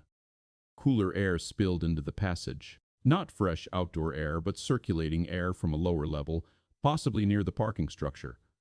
Ethan stepped through immediately. The maintenance area was bigger than the utility room. Industrial shelving lined one wall. A rolling cart stood abandoned near a stack of plastic containers. The air here was clearer. Smoke still seeped in from above through vents, but it was diluted. Ethan lowered Liam carefully onto a flat section of shelving cleared of debris. He leaned over him immediately. "Liam." The boy's eyelids fluttered weakly. Ethan took a deeper breath in this space and dampened his sleeve again with the remaining water in the container Claire had handed him earlier. He pressed it gently against Liam's face. Liam inhaled shallowly. Claire crossed to the vented opening. It was a large industrial ventilation grill along the far wall. Smoke drifted lightly through it, but cooler air flowed inward. Claire tested the metal frame. Bolted. She looked back at Ethan. "If this connects to the parking structure, we might be near an external exit." Ethan looked at Liam, then at the room, then back at Claire. "Then we move." Claire didn't hesitate. She scanned the room quickly and spotted a red emergency cabinet mounted near the door. Inside was a small emergency fire blanket and a second, smaller first aid kit. She grabbed the blanket and handed it to Ethan. "For him," she said. Ethan hesitated only a fraction of a second before wrapping it loosely around Liam's shoulders. Not trust, but acceptance.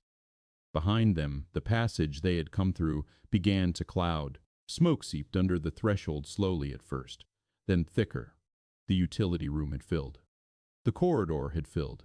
Now this space would too. Claire moved toward the opposite wall where another heavy door stood, this one labeled Parking ACCs Level B. She tested the handle. Locked. Her jaw tightened. Ethan's stomach dropped. Claire raised the axe again. The smoke at the doorway thickened visibly now. Time was gone. Claire struck the lock plate once. Twice. The metal bent but resisted. Ethan stepped beside her, bracing the door with his shoulder despite the pain that shot through him. "Again," he said. Claire adjusted her grip and struck lower, aiming at the hinge this time. The first hinge cracked. She hit it again. It snapped. Ethan shoved forward. The door shifted slightly but held at the lower hinge. Smoke was creeping along the ceiling now, curling downward. Liam wheezed weakly behind them. Claire delivered one final heavy strike. The lower hinge tore free. Ethan slammed his shoulder into the door with everything he had left. The door burst inward. A rush of colder air hit them. Concrete ramp. Dim overhead lights. Rows of parked cars. The parking structure. Ethan didn't wait. He ran forward with Liam in his arms. Claire close behind. The air in the parking level wasn't clean, but it was breathable. Open space allowed smoke to thin. Behind them, gray smoke poured from the broken maintenance store into the garage. The fire was still above, still spreading. But for the first time since the stairwell collapsed, they were not boxed in by walls on all sides. Ethan moved toward the far end of the garage, where a faint green exit sign glowed near a ramp. Claire followed, scanning the structure for instability. The building groaned again, but the garage held, for now. They didn't stop moving. Behind them, smoke continued to spill outward, and the fire was still climbing. The parking structure did not lead outside. It led down. Claire reached the base of the ramp first and stopped abruptly.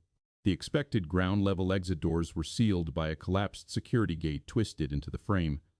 Concrete chunks littered the floor nearby. The outer access had been crushed inward, likely from falling debris during the tremors. Ethan reached her seconds later. He saw it immediately. No daylight. No street. No escape. Only a reinforced metal barrier warped beyond use. Smoke was beginning to drift into the upper part of the garage from the maintenance door they had broken through. It pulled near the ceiling and rolled outward slowly. Claire scanned the space quickly. "Lower service access," she said, pointing toward a side section near the far wall. A small industrial ladder dropped through an opening in the concrete floor, an access point to infrastructure levels beneath the hotel. Ethan followed her without speaking. They crossed the garage quickly. The air was cooler here, but heavy with moisture. Broken sprinkler lines overhead dripped steadily, forming shallow, reflective pools on the concrete. Claire reached the ladder first and tested its stability. It held. She looked down into the opening. Darkness. Only faint light from below. "Maintenance tunnels," she said. Ethan tightened his hold on Liam. "Down as away from the fire," he said. Claire nodded once. She descended first. The ladder was narrow and steep. Metal rungs slick with condensation. The space below swallowed her quickly. Ethan followed carefully, holding Liam against his chest with one arm and gripping the ladder with the other. His injured shoulder screamed in protest. He clenched his jaw and ignored it. The air changed as they descended. Colder. Damp. The roar of the fire above dulled to a distant vibration through concrete. At the bottom, Claire stepped aside to make room for Ethan. The space beneath the garage was nothing like the polished hotel floors above. Bare concrete corridors. Low ceilings with exposed pipes. Water trickling along shallow channels carved into the floor. Emergency lighting was sparse dim strips every few yards, some already dead. The darkness felt thick. Ethan stepped off the ladder and adjusted Liam carefully. Liam's breathing was still shallow, but more stable in the cooler air. His eyelids fluttered occasionally. Ethan leaned close to his ear. "Stay with me," he whispered. Liam made a faint sound in response. Claire moved ahead slowly. "This level connects to storage and utilities," she said quietly. "There should be a basement exit." She spoke with controlled confidence. But the tunnels ahead looked altered. Concrete walls showed fresh cracks. Debris blocked certain passages. A section of ceiling tile had collapsed near one junction, forcing a detour. The collapse above had changed the internal layout. Claire paused at the first split in the tunnel. Left, right, straight ahead, blocked by a locked metal gate. She stared at the gate for a moment, reading the small label bolted to it. "Boiler sector," she muttered. She turned right instead. Ethan followed. The tunnel curved sharply, then split again. Pipes rattled faintly overhead. Somewhere water was rushing freely, likely from ruptured lines. The environment created a new danger. Not fire. Confusion. Every turn looked the same. Every wall felt identical. The dim lighting distorted distance. Ethan kept his eyes on Claire's back, trusting her direction for now. Liam shifted weakly. Ethan leaned down slightly. "Talk to me?" he murmured. Liam swallowed. "I'm tired," he whispered. Ethan's chest tightened. I know. He kept speaking quietly as they walked. Not long sentences, just enough to keep Liam's focus tethered. Claire heard it. She didn't interrupt. The tunnel narrowed again. Ahead, another locked gate blocked their path. Claire stopped. She stepped closer and examined the lock. Access restricted, she read from the faded stencil. The gate bars were thick. She tested them. Solid. The collapse must have triggered security systems. Ethan's shoulder throbbed more intensely now. The weight of Liam was beginning to drag his balance slightly off-center. His steps slowed. Claire noticed. She slowed too. You need to adjust your grip, she said quietly. Ethan shifted Liam slightly. Pain flared through his shoulder again. Claire watched his face. You're losing strength, she said. Ethan didn't respond. He moved past her toward another corridor opening on the left. The tunnel sloped downward again. The air grew colder. Water began pooling thicker across the floor. They moved carefully. Another turn. Another narrow passage. Then they saw it. A wider space ahead. Concrete pillars. Low ceiling. And beyond that, twisted metal blocking a large exit opening. Claire stepped forward, her boots splashing into shallow water. The basement exit. Crushed inward, heavy debris pinned across it, likely fallen structural elements from the collapse above. No visible gap large enough to crawl through. Claire stood still for a long second. The basement route was gone. Ethan exhaled slowly. So what's left? He asked. Claire turned her head slightly. Parking levels, she said. Lower. Ethan looked at the rising water around their boots. How low? Claire didn't answer immediately. The sound of rushing water grew louder from somewhere deeper in the structure. Sprinkler systems above must have ruptured, draining downward. The only remaining path lay through the underground parking structure below this level, and it was filling. Claire turned toward a descending concrete ramp at the far side of the tunnel. This way, she said. Ethan followed. Every step felt heavier now. The fire was farther away, but the building's underbelly had its own dangers. The ramp angled downward into deeper shadow. Water streamed along its edges in thin currents, reflecting the weak emergency lights in broken lines. The air smelled of oil, wet concrete, and something metallic. Ethan adjusted Liam higher against his chest before starting down. The slope forced him to lean back slightly to keep balance. His injured shoulder throbbed with every step. He shifted Liam to compensate, but the change only moved the pain instead of easing it. Claire walked just ahead, scanning the darkness below. The roar of the fire above had faded into a distant vibration now. It was still there, like a storm happening miles away, but it no longer pressed against their ears. The quiet down here was worse. It made every small sound sharp.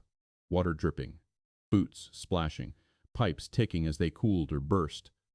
They reached the base of the ramp and stepped into the lower underground parking structure. This level was darker than the one above. Only every third overhead light functioned. Rows of cars sat in shadow, some dusted with fallen debris. Water pooled ankle-deep across sections of the floor. The flooding wasn't uniform. It collected in shallow basins, then drained slowly toward floor grates clogged with rubble. Claire stopped and surveyed the layout. This connects to an outer vehicle exit, she said. South side. Ethan didn't ask how she knew. He assumed she'd studied building layouts as part of corporate risk planning. They moved forward through the flooded section. The water was cold. It soaked through Ethan's shoes almost immediately. Each step created resistance. The cold bit into his ankles, creeping upward. Liam stirred again. Ethan leaned his head close. Stay awake, he murmured. Liam made a small sound but didn't fully respond. Claire slowed her pace slightly and glanced back at Ethan. You're dragging your right side, she observed. I'm fine. She watched him another second. You're not. Ethan didn't answer. They continued through deeper water. By the time they reached the center of the garage, the water rose to mid-calf in certain depressions. Ethan's pace slowed more noticeably. Every step required lifting against resistance. His shoulder burned hotter now, the muscles trembling. Claire noticed the tremor in his arms. She stopped walking. I can carry him, she said. The words were calm. Practical, not emotional. Ethan's response was instant. No. Claire held his gaze. It would be temporary. No. There was no anger in his voice, only refusal. He adjusted Liam again, tightening his grip despite the pain. Claire's expression didn't harden. But something flickered there. Not offense. Recognition. You think I'll drop him, she said quietly. Ethan didn't respond. Because that wasn't exactly it. He didn't know her. She didn't know Liam. The weight in his arms wasn't just physical. It was responsibility layered over fear. Claire saw that. She didn't argue again. Instead, she stepped slightly closer, not to take Liam, but to move in alignment with Ethan's pace. The power dynamic shifted without announcement. She was no longer leading. She was matching. They pushed forward. The far end of the garage was darker. Several overhead lights had failed entirely. Only faint ambient glow from emergency strips illuminated the ramp leading outward. Water deepened again near a broken sprinkler line that continued spraying from a cracked pipe overhead. The spray created a steady mist that mixed with faint, drifting smoke. Ethan stepped through it, flinching at the cold burst across his neck and face. Liam coughed weakly in response. Ethan stopped again, lowering slightly to shield him. Claire stepped beside him. 5 more minutes, she said quietly. We reached the vehicle exit ramp. Ethan nodded. They resumed. The sound of their boots through water echoed strangely through the empty structure. Then, a sound that didn't belong to them. A faint, metallic scrape. Both of them stopped instantly. Claire raised her head slightly, listening. The sound came again. Soft, distant, from deeper in the darkness ahead. Not water, not structural settling. Movement. Ethan's grip tightened around Liam. Claire stepped half a pace in front of him instinctively. Not commanding, protecting. The darkness between the parked cars seemed to shift. Then stillness. Ethan's breathing slowed deliberately. Someone else, he whispered. Claire didn't answer immediately. Her eyes scanned between vehicles, watching for silhouettes. The flooded floor distorted reflections, making shapes appear and vanish. The sound came a third time, a slow, uneven footstep through water. Not close, but not far. Claire's voice was low. We're not alone. The words hung in the damp air. Ethan felt a new tension settle over him. Fire was predictable. Collapse was mechanical. People were not. He shifted Liam slightly, preparing to move if necessary. Claire's grip tightened around the axe. She didn't swing it. She simply held it ready. The faint sound of movement stopped again. Silence returned. Thick. Waiting. Ethan took one careful step forward through the water. The echo seemed louder now. He didn't look away from the darkness ahead. Behind them, faint smoke continued to drift down the ramp from above. The building was still burning. The water was still rising. And now something or someone was moving in the shadows of the flooded garage. Ethan didn't call out. His instincts warned him against it. Sound carried too far down here. It bounced off concrete and parked cars and returned warped, impossible to locate. Claire stayed half a step ahead, her body angled slightly sideways so she could see both the dark rows of vehicles and Ethan behind her. The axe was in her right hand, not raised, but ready. They moved forward slowly. The water dragged at Ethan's legs. Cold seeped deeper into his shoes, numbing his toes. Every step sent pain up his bruised shoulder as Liam's weight shifted. Liam was quiet now. Too quiet. Ethan leaned closer to his son's ear. Stay awake, he whispered. Liam's eyelids fluttered faintly, but there was no real response. Ethan felt his throat tighten. Claire glanced back once, quick and sharp. How long since he last spoke? She asked. Ethan's jaw clenched. A minute, he said. Claire didn't press. The faint movement sound came again, this time closer. A slow splash through shallow water, followed by a dragging scrape like something heavy brushing concrete. Claire stopped instantly, lifting her left hand slightly in a signal for Ethan to freeze. Ethan obeyed. The garage was nearly black ahead, but not completely. A weak emergency light flickered far off, creating a thin halo that outlined the edges of cars. In that faint light, something shifted. A silhouette. Low. Then upright. Ethan's grip tightened around Liam until his forearms trembled. Claire stepped forward one pace, placing herself fully between Ethan and the silhouette. "Who's there?" she called out, voice controlled. No answer. The silhouette didn't rush them. It didn't retreat either. It stayed still. Then another sound water rippling. A second movement, farther left. Ethan's pulse spiked, not one person, at least two. Claire's posture tightened. She didn't swing the axe. She didn't threaten. But her stance was unmistakable, prepared to fight if she had to. Ethan shifted Liam higher, adjusting his footing in the water. His shoulder flared with sharp pain. He almost hissed, but he swallowed it down. The fur silhouette stepped into slightly better light. A man. Clothes soaked. Face smeared with soot. He looked disoriented more than aggressive. His hands were empty, held slightly away from his body. Behind him, another shape moved, someone else partially hidden by a car. The man's voice came out hoarse. Don't come closer." Claire didn't move. "We're not here to hurt you," she said. The man laughed once, a broken sound. "Everybody says that." Ethan didn't speak. He watched the man's eyes. They were wide, bloodshot. He looked like he'd been breathing smoke for too long. The second figure stepped out. A woman, limping, one hand pressed against her ribs. Her hair was wet, hanging loose. She looked barely conscious. Neither of them wore hotel staff uniforms. Guests, trapped like them. But fear made people unpredictable. The man's gaze landed on Liam. "A kid," he muttered. Ethan felt his protective instincts surge. He shifted Liam inward, away from their view, even though the movement hurt. Claire noticed the motion. She kept her voice calm. "We're trying to reach the exit ramp," she said. "South side." The man's eyes flicked toward the darkness behind Ethan and Claire. "Ramp's blocked," he said. Claire's expression tightened. "Blocked how?" The man hesitated, swallowing. "Collapse," he said. "Water's rising. We tried the gate. It wouldn't open. Then the ceiling came down near the turn." Claire held her stare. Ethan's chest tightened. If the ramp was blocked, they had nowhere to go. Smoke was already creeping down from above. Flooding was rising from below. The garage was becoming its own trap. Claire didn't show panic.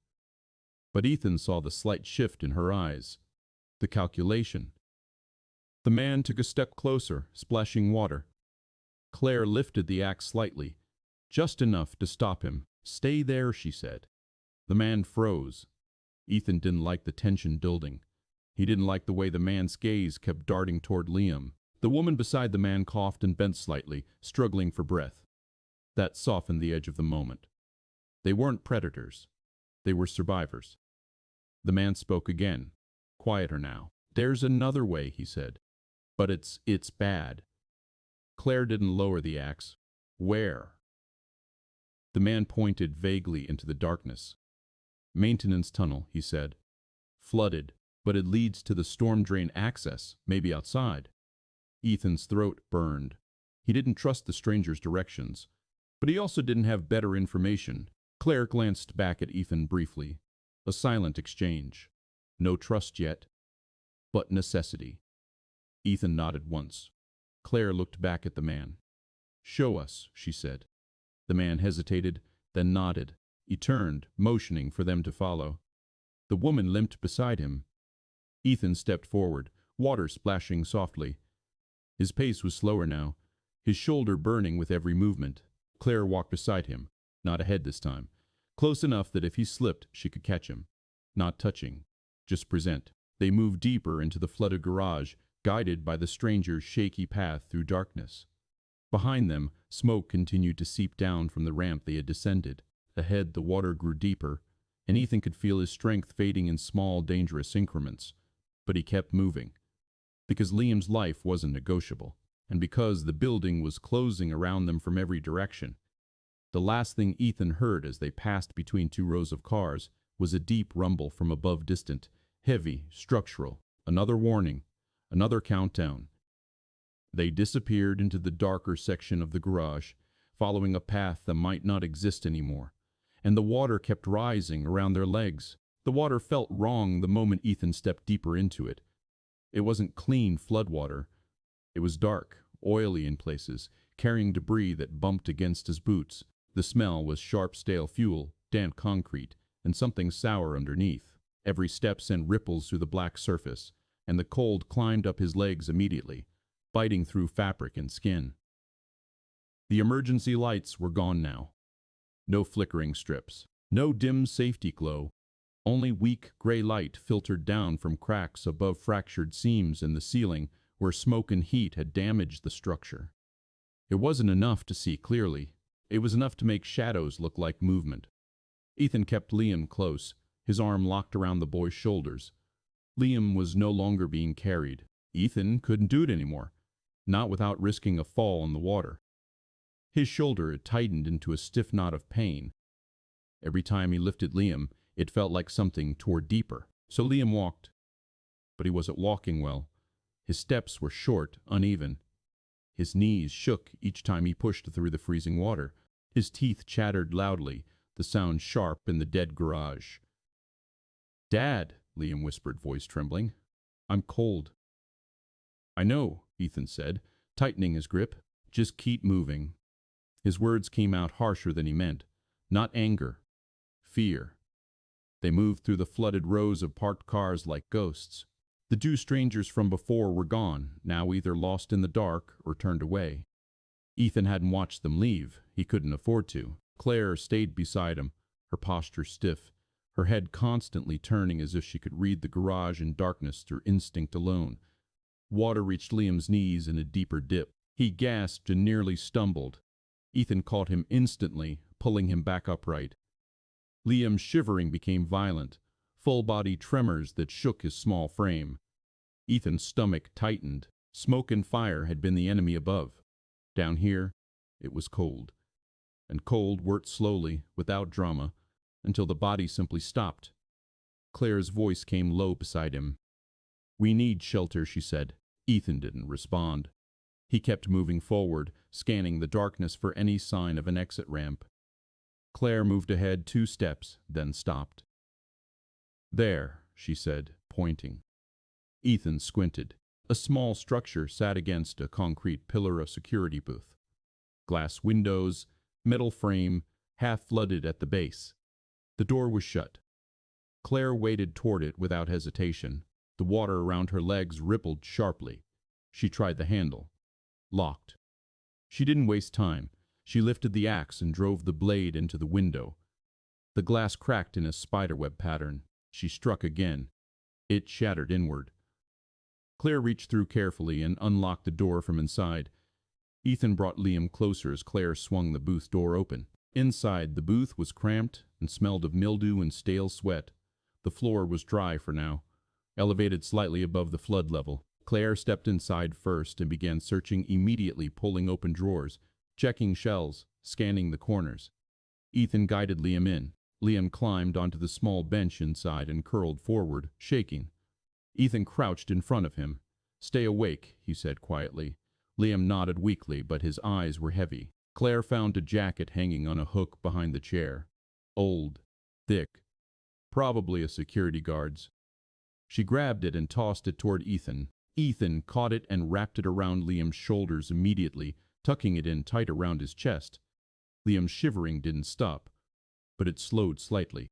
Claire kept searching. She found the flashlight in a drawer. She clicked it. The beam flickered weakly, then steadied into a thin, pale cone. Low battery. But better than darkness. She set it on the counter, aimed toward the booth door. Then she pulled out a folded paper stuck under a clipboard. A building map.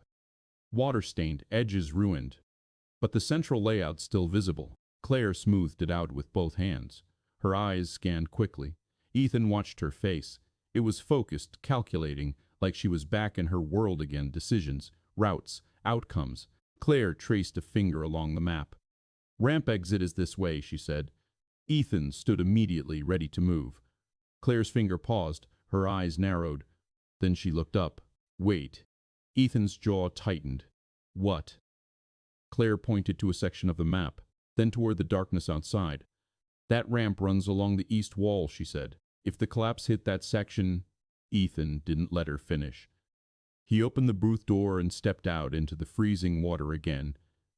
Claire followed with the flashlight. They moved toward the ramp, guided by the weak beam. The light caught on floating debris, plastic, broken signs, small chunks of ceiling tile. As they neared the ramp, the water shallowed, but the air felt colder there, pulled by open cracks above. Ethan spotted the ramp first. And the blockage. A concrete beam had fallen across it, spanning from one wall to the other like a dead bridge. Thick, heavy, cracked at the edges. It crushed the guardrail beneath it.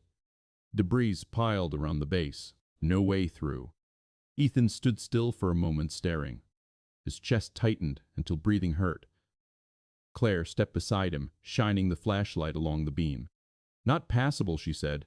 Ethan didn't answer. Liam shivered behind him, the sound small and miserable. Ethan turned back toward the garage. Their options had collapsed again. The fire above still existed, unseen but present. The flood around them still rose, and Liam was losing heat faster than Ethan could replace it. Claire looked at Ethan. "We can't keep him in this water," she said. Ethan's voice came out rough. "So, what do we do?" Claire glanced back toward the map, then toward a section of the garage labeled on the paper. "Storage," she said. "Sealed rooms. Concrete. No drafts." Ethan shook his head instantly. "No stopping." Claire didn't flinch. "Stopping is better than letting him freeze," she said. Ethan stared at Liam. Liam's lips were pale. His hand shook even under the jacket. Ethan's refusal weakened under reality. Claire's voice softened slightly, not emotional. "Just quieter. He won't make another hour in this water." Ethan's jaw clenched hard. Then he nodded once. They turned away from the blocked ramp and moved deeper into the garage, searching for the storage area Claire had indicated. The flashlight beam flickered again, and the darkness swallowed everything outside its weak circle. They found the storage area near the back wall of the garage.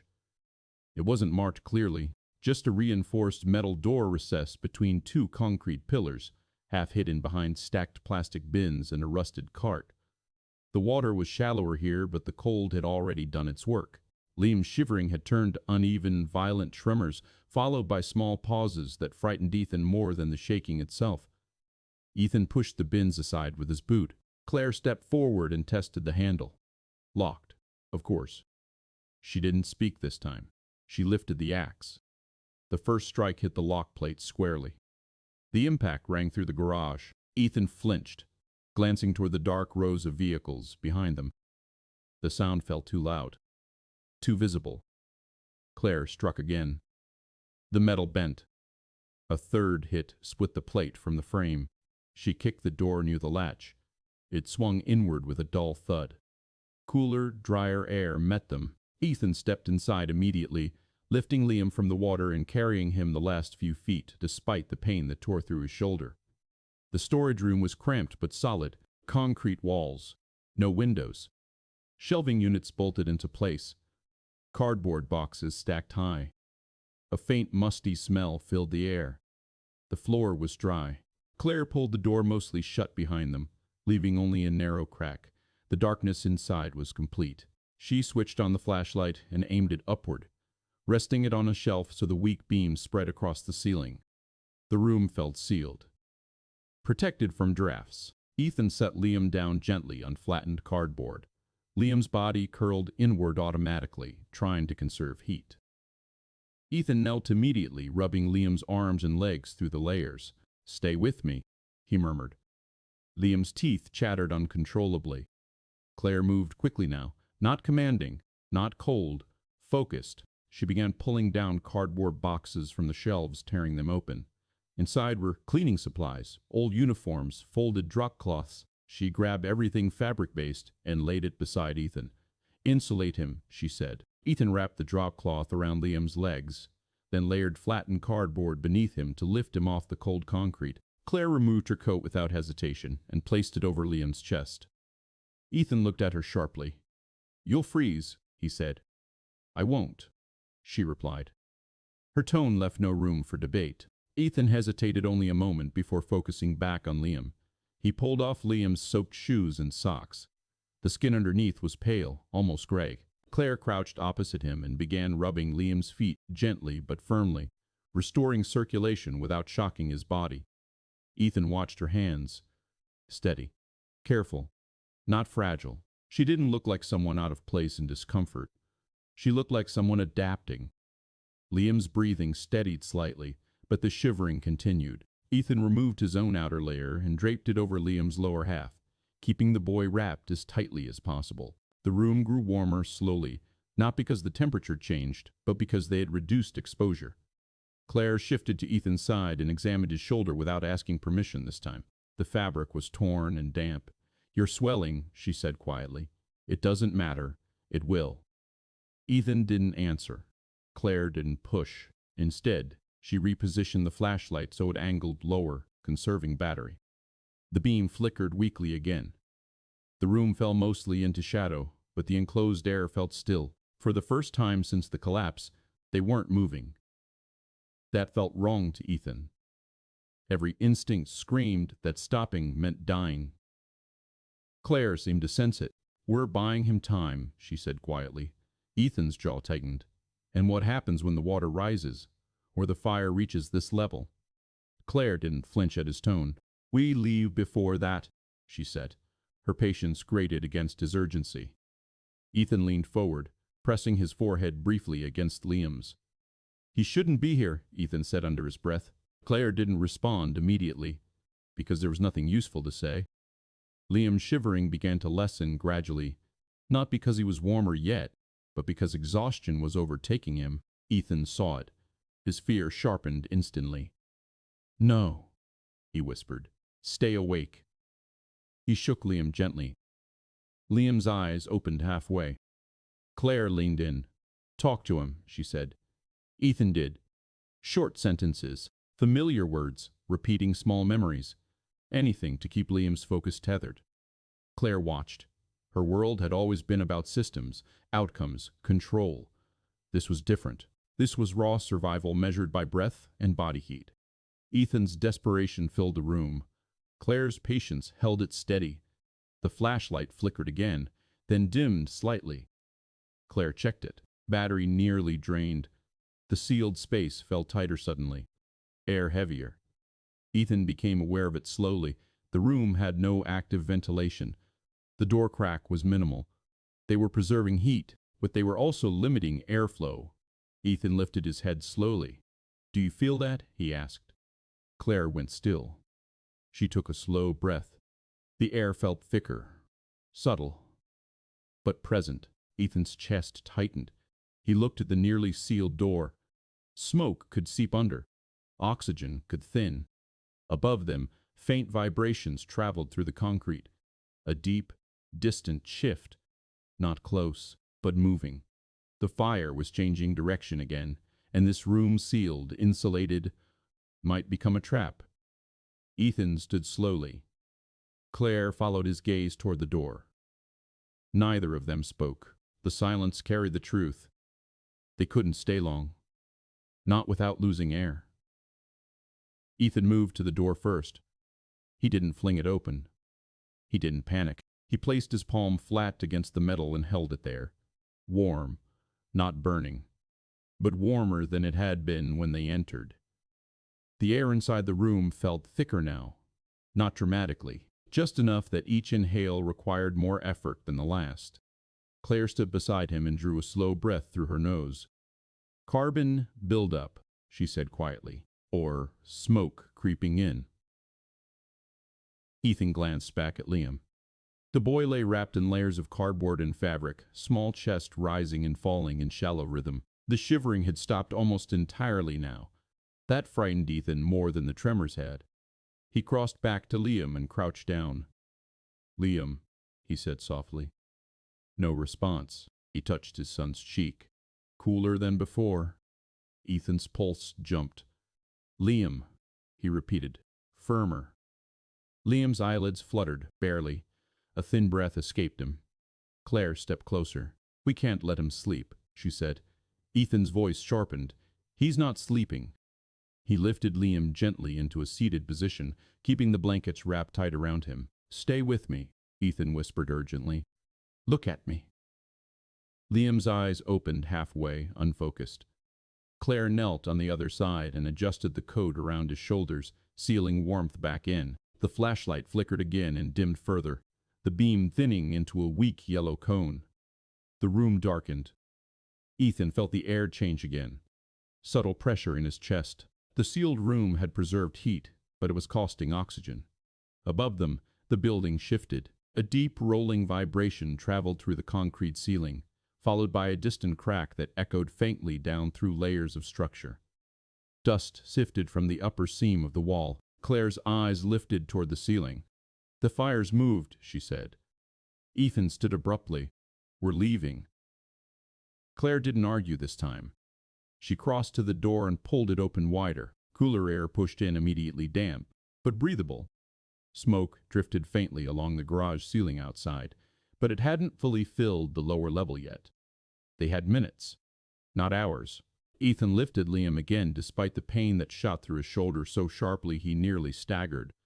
Claire steadied him instinctively, one hand on his elbow. He didn't pull away this time. They stepped back into the flooded garage. The cold water swallowed Ethan's boots again instantly. He suppressed a grimace. Claire aimed the weakening flashlight down the row of cars toward the darker far end of the structure. "Storm drain access should be beyond the next column," she said. Ethan nodded. They moved. The water felt colder now, after the temporary warmth of the storage room. Ethan's legs stiffened quickly. Each step required effort against the resistance of floodwater. Liam's head rested heavily against Ethan's shoulder. Too heavy.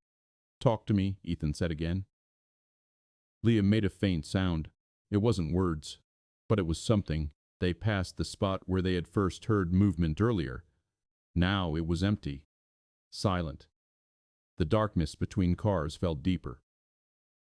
As they neared the far wall, the water shallowed slightly. Claire's flashlight flickered violently, then dimmed to nearly nothing.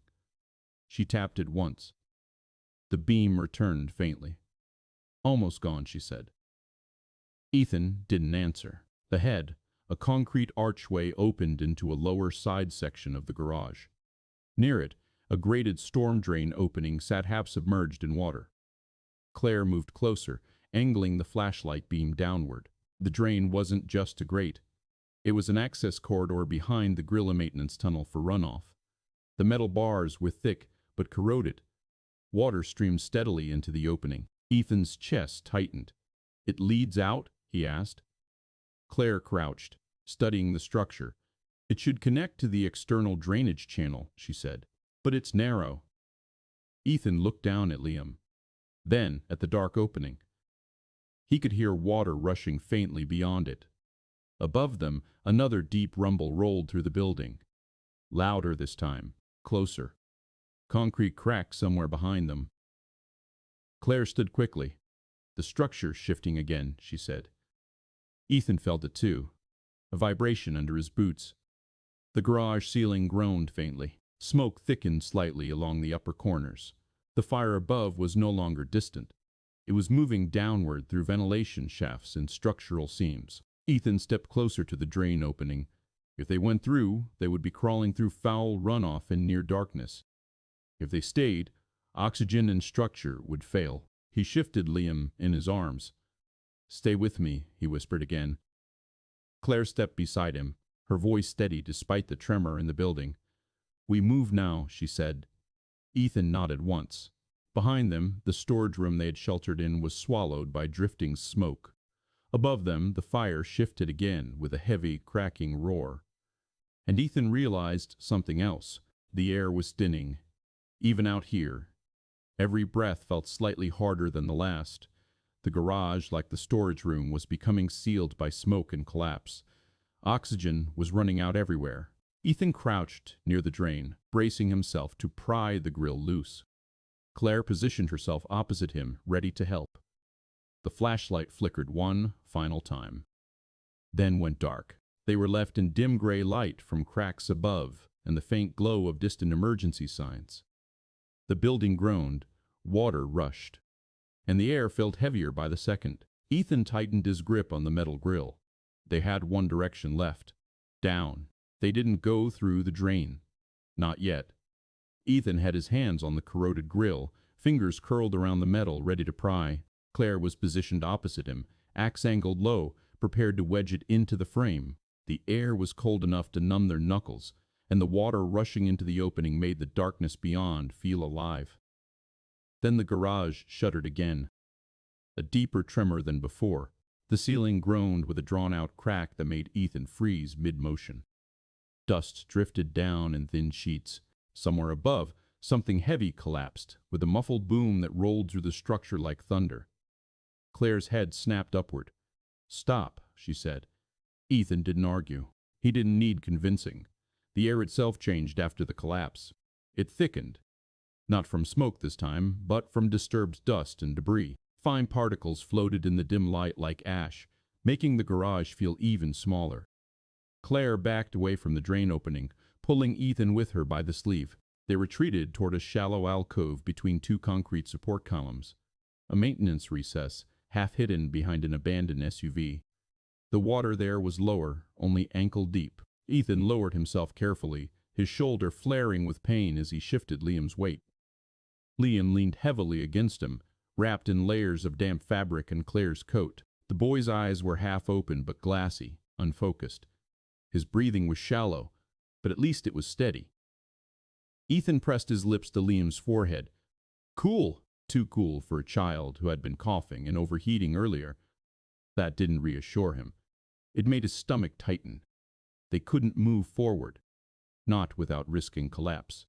Not without light. Not without knowing what waited in the drainage tunnel.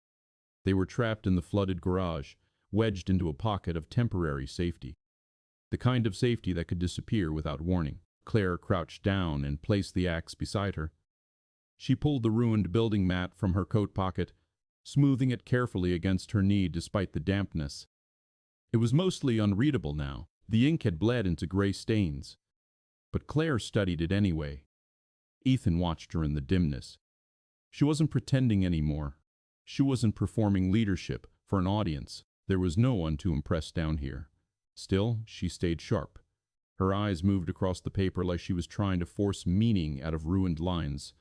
She checked the ceiling, the ramp, the corridor behind them, then the map again, tracking, measuring, counting.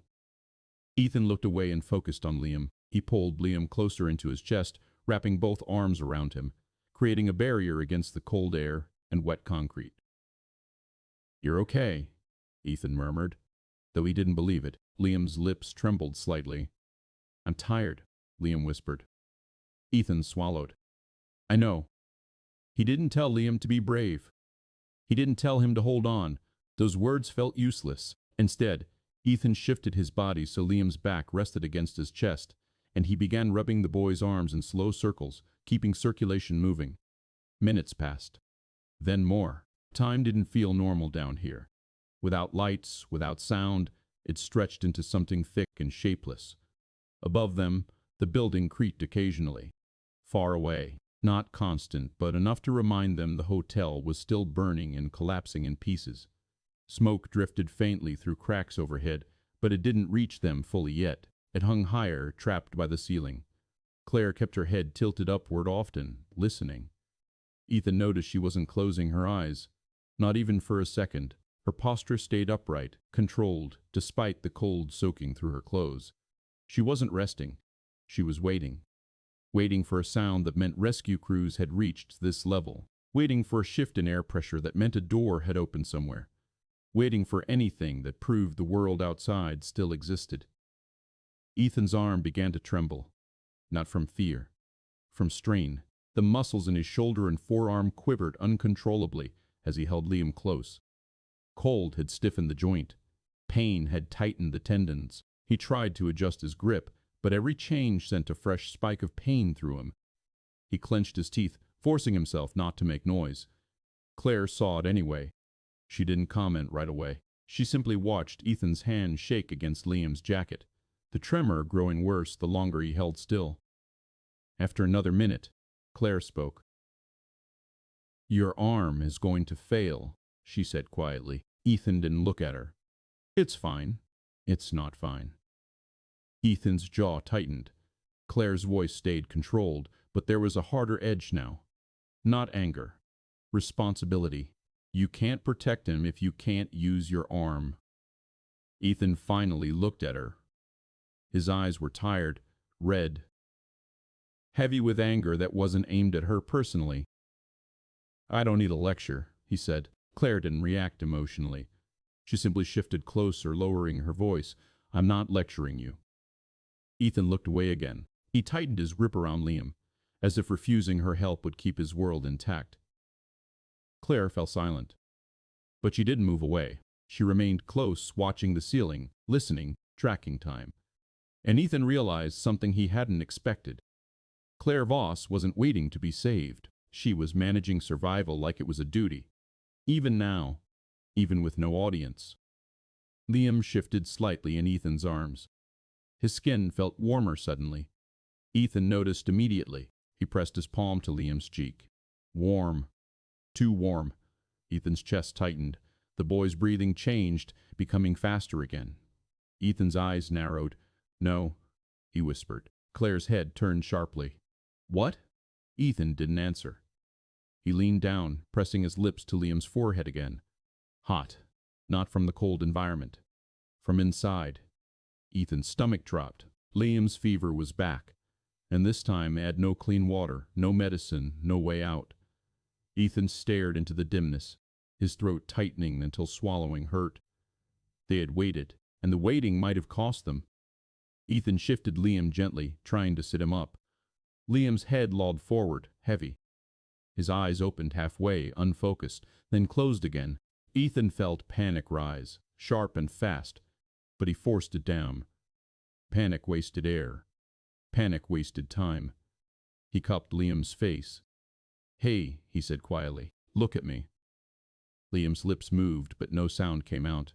Ethan's throat tightened. Claire leaned closer. His temperature's rising, Ethan said. Claire didn't ask how he knew. She reached out and placed the back of her fingers against Liam's forehead. Her expression tightened immediately. Fever, she confirmed. Ethan looked around the garage as if the answer might be hidden somewhere in the dark. The water around their feet was filthy. Cold. Useless. The flashlight was dead. The first aid kit they'd found earlier was back in the utility room above, unreachable now. Ethan's mind raced through options anyway. Nothing. He looked at Claire. What do we do? It was the first time he had asked her that directly. Not sarcasm, not resistance. A real question. Claire held his gaze for a moment. Her face stayed controlled, but her eyes shifted, calculating, searching. We keep him warm, she said. We keep him awake. And we watch his breathing.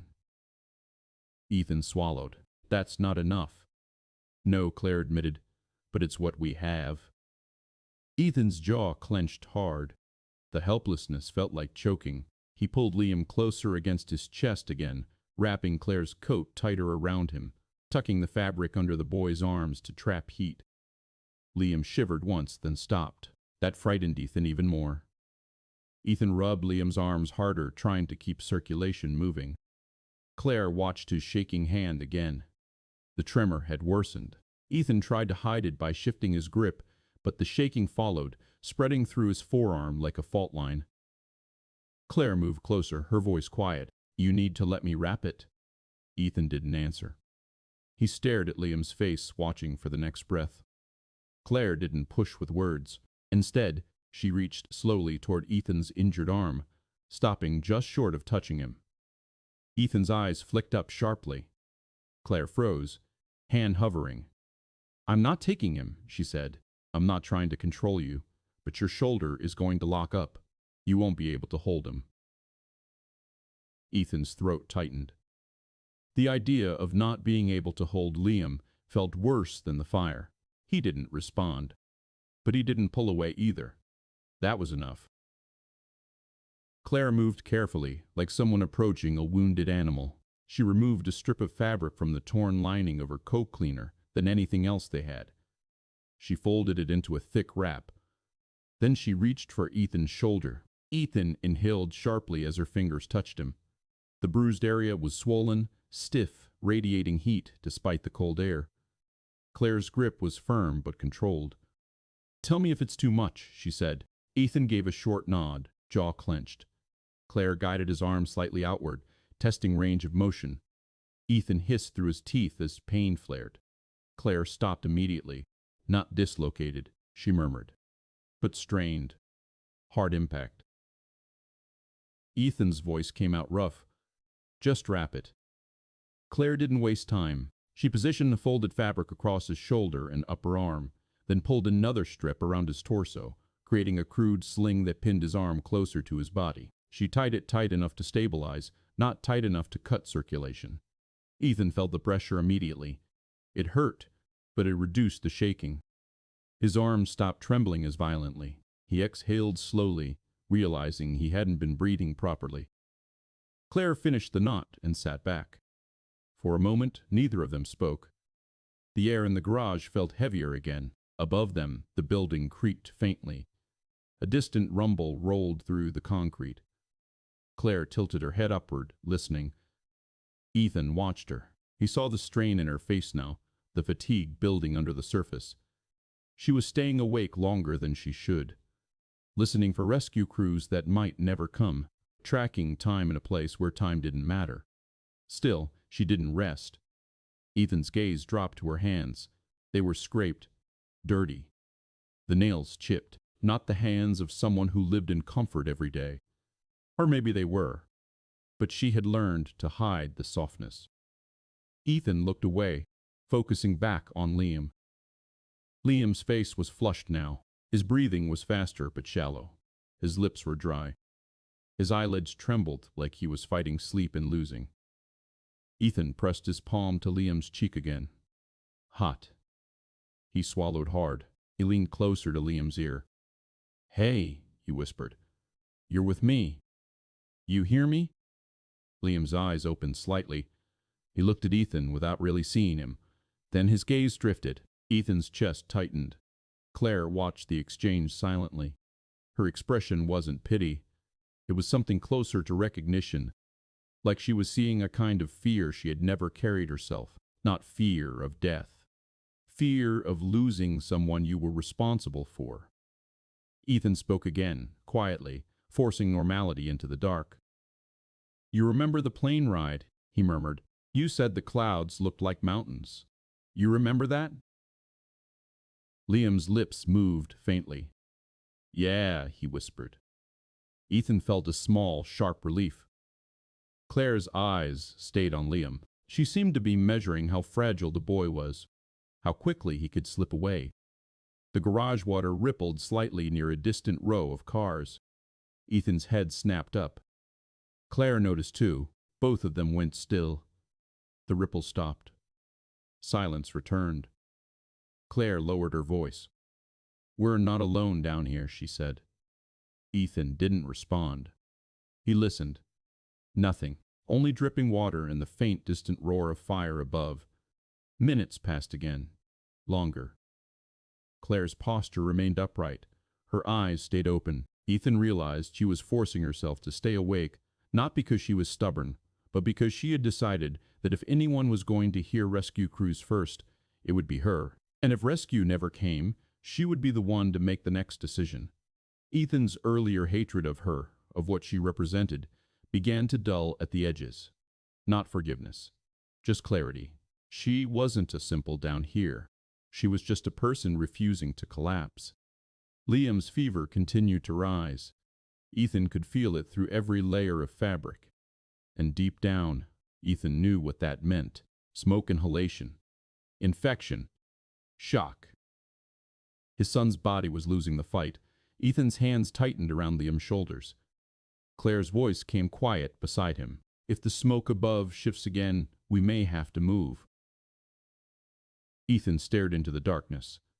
He didn't answer, because he wasn't sure Liam could move anymore. The tremor above them did not come all at once. It began as a low vibration barely noticeable, like distant machinery running somewhere far beyond the concrete ceiling. Claire felt it first. Her head lifted slightly, eyes narrowing as she tracked the direction of the sound.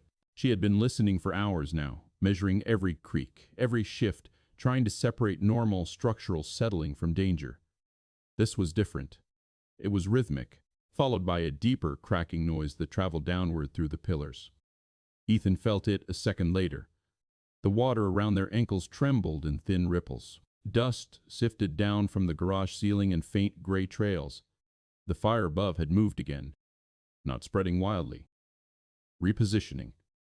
Feeding differently. The sound of shifting metal echoed faintly somewhere beyond the collapsed ramp they had seen earlier. Claire exhaled slowly. "It's changing direction," she said. Ethan's focus was entirely on Liam. The boy's skin was hot now. Not the warmth of movement, the dry heat of fever. His breathing had become uneven, 2 quick inhales followed by a shallow pause. Ethan's chest tightened painfully. "Liam," he said softly. Liam's eyes opened halfway. His gaze drifted past Ethan's shoulder, unfocused. "I don't feel good," he whispered. Ethan swallowed hard. "I know." He pressed his forehead to Liam's temple briefly, then pulled back. Claire shifted closer, her voice controlled. "We need to cool him gradually," she said. "Not shock him." "With what?" Ethan snapped quietly. "Floodwater." Claire didn't react to the tone. She looked around the alcove carefully, scanning for anything they had missed. An abandoned tarp lay tangled near the SUV's rear tire. Claire reached for it, pulling it free. It was damp, but cleaner than the floodwater. She tore a strip from the edge and handed it to Ethan. "Use a little water," she said. "Wring it out. Just enough." Ethan hesitated. Then he dipped the fabric lightly into the shallow water near his boot and twisted it tight until only dampness remained. He pressed it gently to Liam's forehead. Liam flinched weakly. Ethan adjusted, moving the cloth to the back of his neck instead. Claire watched carefully. "Slow," she said. Ethan nodded. He kept talking softly to Liam, simple words, grounding phrases, anything that anchored the boy to consciousness. Minutes dragged. The air felt heavier. Ethan became aware of his own breathing again, slightly labored, slightly tighter than before. Claire noticed too. She stood slowly and moved a few steps toward the open side of the garage, scanning the ceiling. Smoke was creeping lower now. Not thick, but spreading. The fire had found new channels. Claire turned back toward Ethan. "We can't stay here much longer," she said. Ethan didn't look up. "He can't move," he said. Claire's voice stayed level. "He won't survive if the air turns." Ethan's jaw tightened hard enough to ache. He looked at her finally. There was no accusation in his eyes now, only fear. Claire held his gaze, not as a CEO, not as someone used to being obeyed, just as another human being facing a decision with no clean answer. The building groaned again above them, louder this time. A heavy shift, followed by a sharp metallic snap somewhere distant. The sound echoed down the garage like a warning. Claire stepped closer. "We wait for one more shift," she said quietly. "If the smoke drops below the 3rd column line, we move, drain, or tunnel. No more delay." Ethan didn't argue. He looked down at Liam. The damp cloth had cooled slightly, but the fever still radiated through the boy's skin. Ethan adjusted the makeshift sling on his shoulder without thinking. It held firm now, stabilizing his arm. Claire had done that, without asking for praise, without expecting it. Ethan glanced at her briefly. She was pale from exhaustion. Soot streaked her jawline. Her hair, once precise, hung loose and damp around her face. She looked smaller down here, but steadier. The tension between them had shifted, not softened, but changed. Ethan didn't see her as the woman from business headlines anymore. He saw someone who had chosen to stay, to listen, to ration strength and time when panic would have been easier. Claire, in turn, watched Ethan bend over his son again, whispering to him, steady hands despite pain and cold. She understood something too. She had built companies, led thousands of employees, but she had never loved someone in a way that made every breath feel like a negotiation with fate. The silence between them wasn't romantic. It was heavy with recognition. Another vibration rolled through the structure. This time, dust fell more heavily from the ceiling seam. Smoke dropped visibly lower along the far side of the garage. Claire's voice came sharp now. "That's it." Ethan looked up. The smoke line had lowered by nearly a foot. Oxygen was thinning, even here. Ethan shifted Liam carefully into his good arm, testing his balance. Pain shot through his shoulder despite the sling. He ignored it. Claire stepped to his side. "Can you carry him?" she asked. Ethan nodded once. "Yes." Claire didn't offer again. She picked up the axe and scanned toward the storm drain corridor. The flashlight was dead. Only faint gray light from cracks above guided them now. Ethan leaned close to Liam's ear one last time before moving. "You're with me," he whispered. Liam made the smallest nod. Above them, the fire shifted again with a deep, rolling roar. The air in the garage felt thinner by the second, and Ethan realized something cold and sharp in his chest. They had waited. Maybe too long. Liam's fever burned against his skin, and the next move would decide everything. They stepped out from the alcove together, into smoke, into cold water, into whatever was left of the building's underbelly. When they stepped out from the alcove, Ethan felt it immediately. His body was done negotiating. The cold water hit his legs again, and the shock ran straight through his bones. His shoulder throbbed under the makeshift wrap Claire had secured. Liam's weight, even slight, felt heavier than before, like lifting sand that kept shifting. Liam didn't speak. His head rested limp against Ethan's chest. Too limp. "Stay with me," Ethan whispered. No response. They moved toward the storm drain corridor, water sloshing around their legs. The smoke line above had lowered again. The air tasted dull and metallic. Every breath scraped. Ethan adjusted Liam in his arms. The movement triggered a sharp, tearing pain in his shoulder. His vision blurred for half a second. He forced himself upright. One more step. Then another. His foot slipped on debris beneath the water. The jolt hit his shoulder again. This time, something gave. Not a break, but a loss of strength. His arm trembled violently, and his grip faltered. Ethan tried to compensate. His body didn't respond. His knees buckled. He dropped to one knee in the freezing water, barely managing to keep Liam from falling. The cold surged upward instantly, soaking through fabric. Pain shot through his shoulder like electricity. For a second, he couldn't breathe. Claire was already moving. She reached them before Ethan fully registered it. "Give him to me," she said. Ethan shook his head reflexively. "No." His voice cracked. He tried to stand. His arms shook uncontrollably. He couldn't lift Liam properly. Claire didn't argue. She stepped closer and slid her arms beneath Liam's body, one under his back, one beneath his knees, lifting with clean, practiced motion. Liam's head rolled against her shoulder. Claire adjusted her grip immediately, securing him tightly against her chest. Ethan stared at her, still on one knee in the water. "I've got him," she said. Not gently, not softly. Firm. Ethan tried to stand again. His shoulder screamed. He rose unsteadily, using the nearby wall to brace himself. The protest rose again in his throat.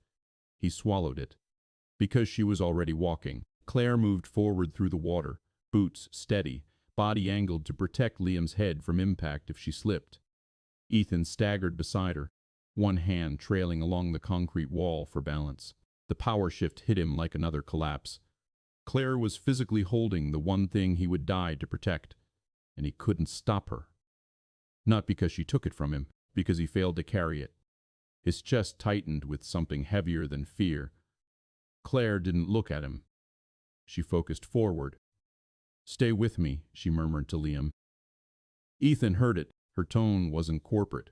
It wasn't commanding. It was controlled urgency.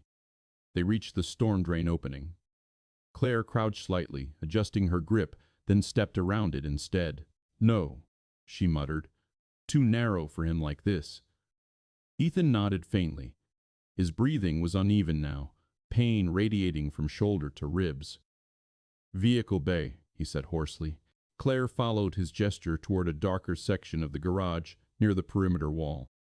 They moved in that direction instead. The water shallowed as they neared a maintenance vehicle bay, an open rectangular recess with heavier reinforced walls. The flooding hadn't reached fully inside it. Claire stepped up onto the raised concrete platform and laid Liam down gently. Ethan climbed up after them, nearly slipping again. The air here felt slightly clearer, less stagnant. A metal service door stood at the back of the bay, partially recessed and marked with faded letters. Claire tested the handle. Locked. She didn't hesitate. The axe struck once. Twice. The lock bent. Ethan leaned against the wall, forcing himself upright while she worked. On the third hit, the door gave. Claire shoved it open. A narrow service corridor stretched beyond, dry, dim, but breathable. She lifted Liam again and stepped inside. Ethan followed, closing the door behind them. The air inside the corridor felt different. Not fresh, but circulating, moving. For the first time in hours, Ethan took a breath that didn't feel like inhaling through cloth. He leaned heavily against the wall. Claire knelt and set Liam down carefully on the dry floor. Liam's skin was hot, his lips parted slightly with shallow breaths. Claire pulled the flashlight from her pocket and tapped it once. A weak beam flickered on, barely alive. She angled it toward Liam's face. "Tell me everything," she said, looking at Ethan now. Ethan blinked. "What? When did he last eat?" Ethan hesitated. "Morning." "How much?" "A bagel." "Juice." "When did he last drink water?" Ethan swallowed. "Before the interview." Claire's eyes narrowed slightly. "When did he last sleep?" Ethan's voice came low.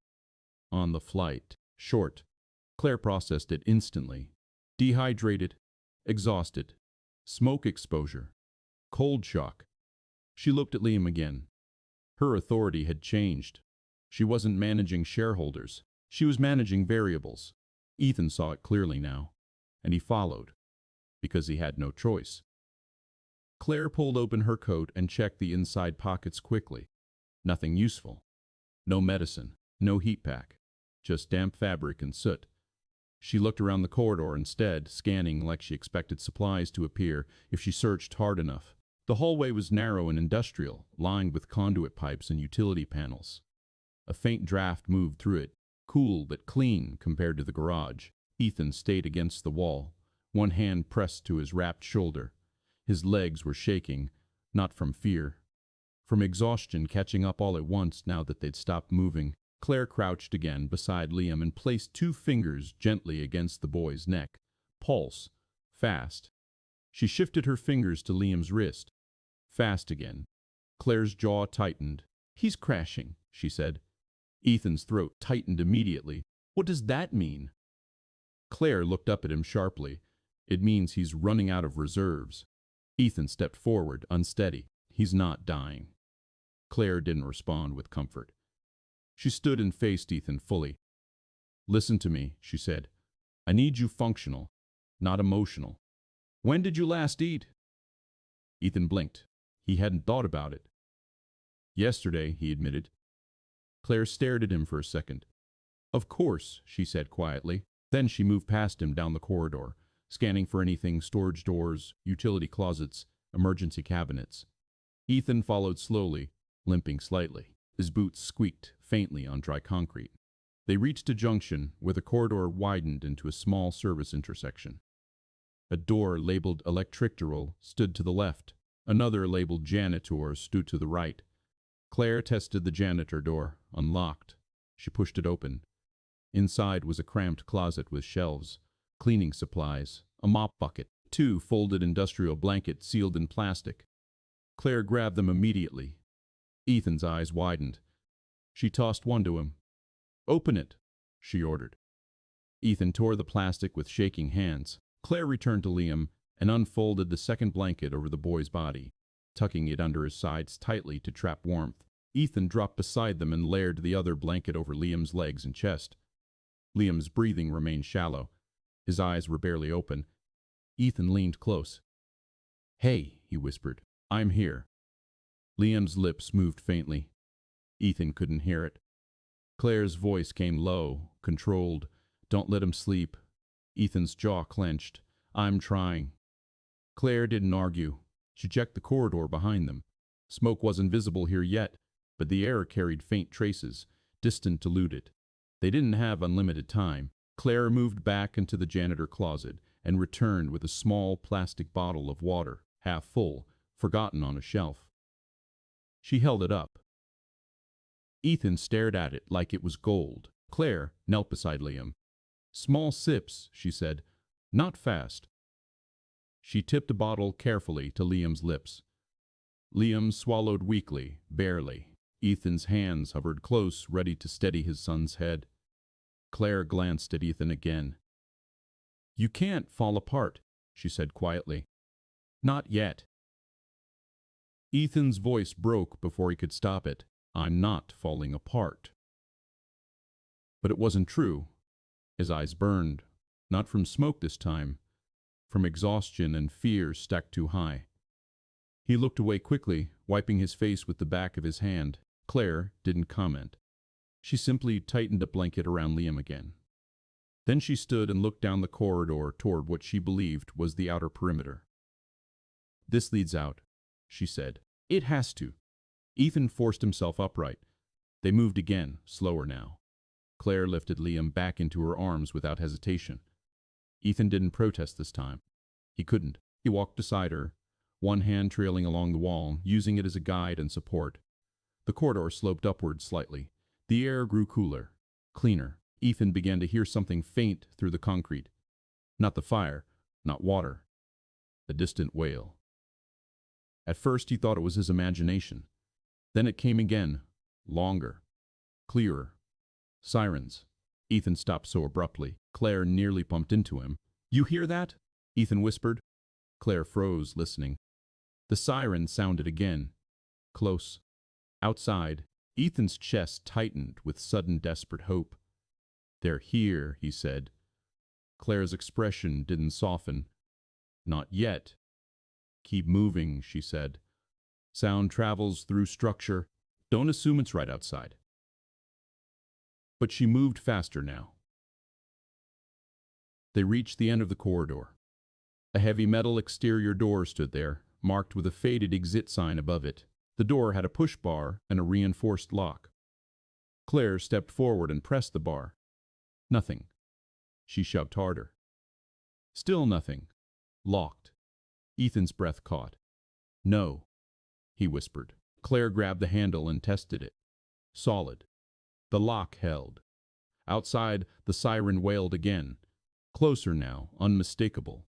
Ethan stepped forward, slamming his palm against the door. "Help!" he shouted, voice cracking. His throat burned immediately from the effort. Claire's eyes narrowed. She shifted Liam's weight carefully and looked down at the lock mechanism. "It's secured from outside," she said. Ethan stared at her. "Then break it." Claire's jaw tightened. She lowered Liam gently to the floor against the wall, heaping him wrapped in blankets. Then she lifted the axe. Ethan's pulse hammered. Outside, the sirens continued. So close, but unreachable. Claire raised the axe toward the lock plate, and Ethan realized the cruelest part. Rescue was near enough to hear, but not near enough to touch. Claire didn't hesitate. The axe came down hard against the lock plate. The impact rang through the narrow corridor, metal striking metal in a sharp, echoing crack. The sound felt too small compared to the sirens wailing somewhere beyond the concrete. Ethan crouched beside Liam, one hand gripping the blankets tight around his son's shoulders, the other pressed against the door as if he could feel rescue crews through it. "Again," he said, voice raw. Claire struck the lock a second time. The metal dented but held. The sirens outside rose and fell again, closer now, unmistakable. The low rumble of heavy vehicles vibrated faintly through the door. Ethan slammed his palm against it. "Here!" he shouted. "We're here!" His voice bounced uselessly down the corridor. Claire shifted her angle and drove the axe lower, aiming for the hinge this time. The blade bit into the metal frame, scraping sparks. She pulled it free and struck again. The hinge groaned but didn't break. The door was built to withstand forced entry. Outside help was right there. But the barrier between them was solid. Ethan felt something fracture inside his chest. Not physically, but emotionally.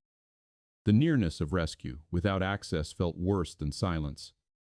He pressed his forehead briefly against the cold metal. "Please," he whispered. Claire stopped swinging for a second. She pressed her ear to the door, listening. Muffled shouting. Not clear words, but human voices. She stepped back and struck again, harder. The hinge cracked slightly this time. The metal bent inward. Ethan grabbed the push bar and shoved while Claire pried with the axe. The door shifted a fraction of an inch. "Not enough." Liam coughed weakly behind them. Ethan turned immediately. Liam's eyes were barely open now, fever bright in the dim corridor. Ethan's heart pounded so hard it hurt. "Stay with me," he said, kneeling beside him. Claire didn't stop working the door. Her arms trembled slightly now from fatigue, but her movements remained controlled. This wasn't corporate authority. This was responsibility. She drove the axe into the lower hinge again. Metal shrieked.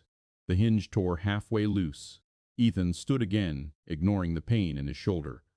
"Together," Claire said. He nodded. Claire wedged the axe head into the split seam and pulled. Ethan shoved the door with everything he had left. For a second, nothing. Then the lower hinge snapped free. The door sagged sideways. A thin blade of daylight sliced into the corridor. Cold, fresh air rushed in. Ethan inhaled sharply. Real air. Not recycled, not smoke-tainted. Claire shoved again. The door tore loose from its top hinge and fell outward with a heavy crash. Bright light flooded the corridor, blinding after hours of dimness. Voices shouted immediately. There, over here, boots pounded on pavement outside. Ethan blinked against the sudden brightness. He could see emergency vehicles through the open-frame fire engines, flashing lights reflecting off smoke curling from upper floors. Firefighters ran toward them. Claire stepped aside instantly, making room. Ethan turned back to Liam and lifted him carefully into his arms despite the pain. He stepped into the open air. The cold outside felt clean, almost sharp. Hands reached for Liam immediately. "Child first," someone said. Ethan hesitated for a fraction of a second. Then he let go. Firefighters took Liam gently, checking his breathing as they moved quickly toward a waiting ambulance. Ethan staggered after them, but his legs nearly gave out. A firefighter caught his arm, steadying him. Claire stepped out into daylight behind him. For the first time since the fire began, her posture faltered slightly, not collapse, just the release of tension. The hotel tower loomed above them, smoke pouring from shattered windows. Sirens filled the air. Radios crackled. Ethan watched as Liam disappeared into the ambulance. His chest rose and fell sharply. Claire stood beside him, breathing hard. Neither of them spoke. They didn't look at each other. They didn't need to. The door had been locked. Rescue had been close but unreachable, and they had forced it open. Ethan felt his shoulder give slightly as adrenaline drained. He steadied himself against the ambulance frame. Claire glanced at him once, briefly. No words, just confirmation. They had made it out. But Liam's fever burned against the inside of that ambulance. And survival wasn't finished yet. They were close enough to hear everything. Sirens, radios, shouting, boots running on pavement. But the reinforced emergency door in front of them did not move. The corridor they had reached curved sharply, ending in a heavy steel barrier sealed flush against a concrete frame. A red strobe light above it blinked weakly, powered by the building's emergency system. Claire had tried the push bar twice, locked, sealed by the automated fire protocol. Ethan didn't care. He slammed both fists against the metal. "Open it," he shouted hoarsely. His voice cracked against the steel and bounced back uselessly. Liam lay wrapped in blankets against the wall behind them, barely conscious, his breathing shallow and hot. Claire stepped to the side panel near the door, frame a recessed emergency override box. The plastic cover was cracked, melted slightly from heat exposure. She tore it open. Inside, wiring hung loose. Burned. Disconnected. "Systems fried," she muttered. Ethan slammed his fists against the door again. His knuckles split immediately, skin tearing against the rough metal. "Help!" he shouted again. "We're here!" His voice was ragged. Claire turned sharply. "Stop," she said. He didn't. He pounded again, and again. The sound was dull, useless. Claire grabbed his wrist. "You're wasting strength."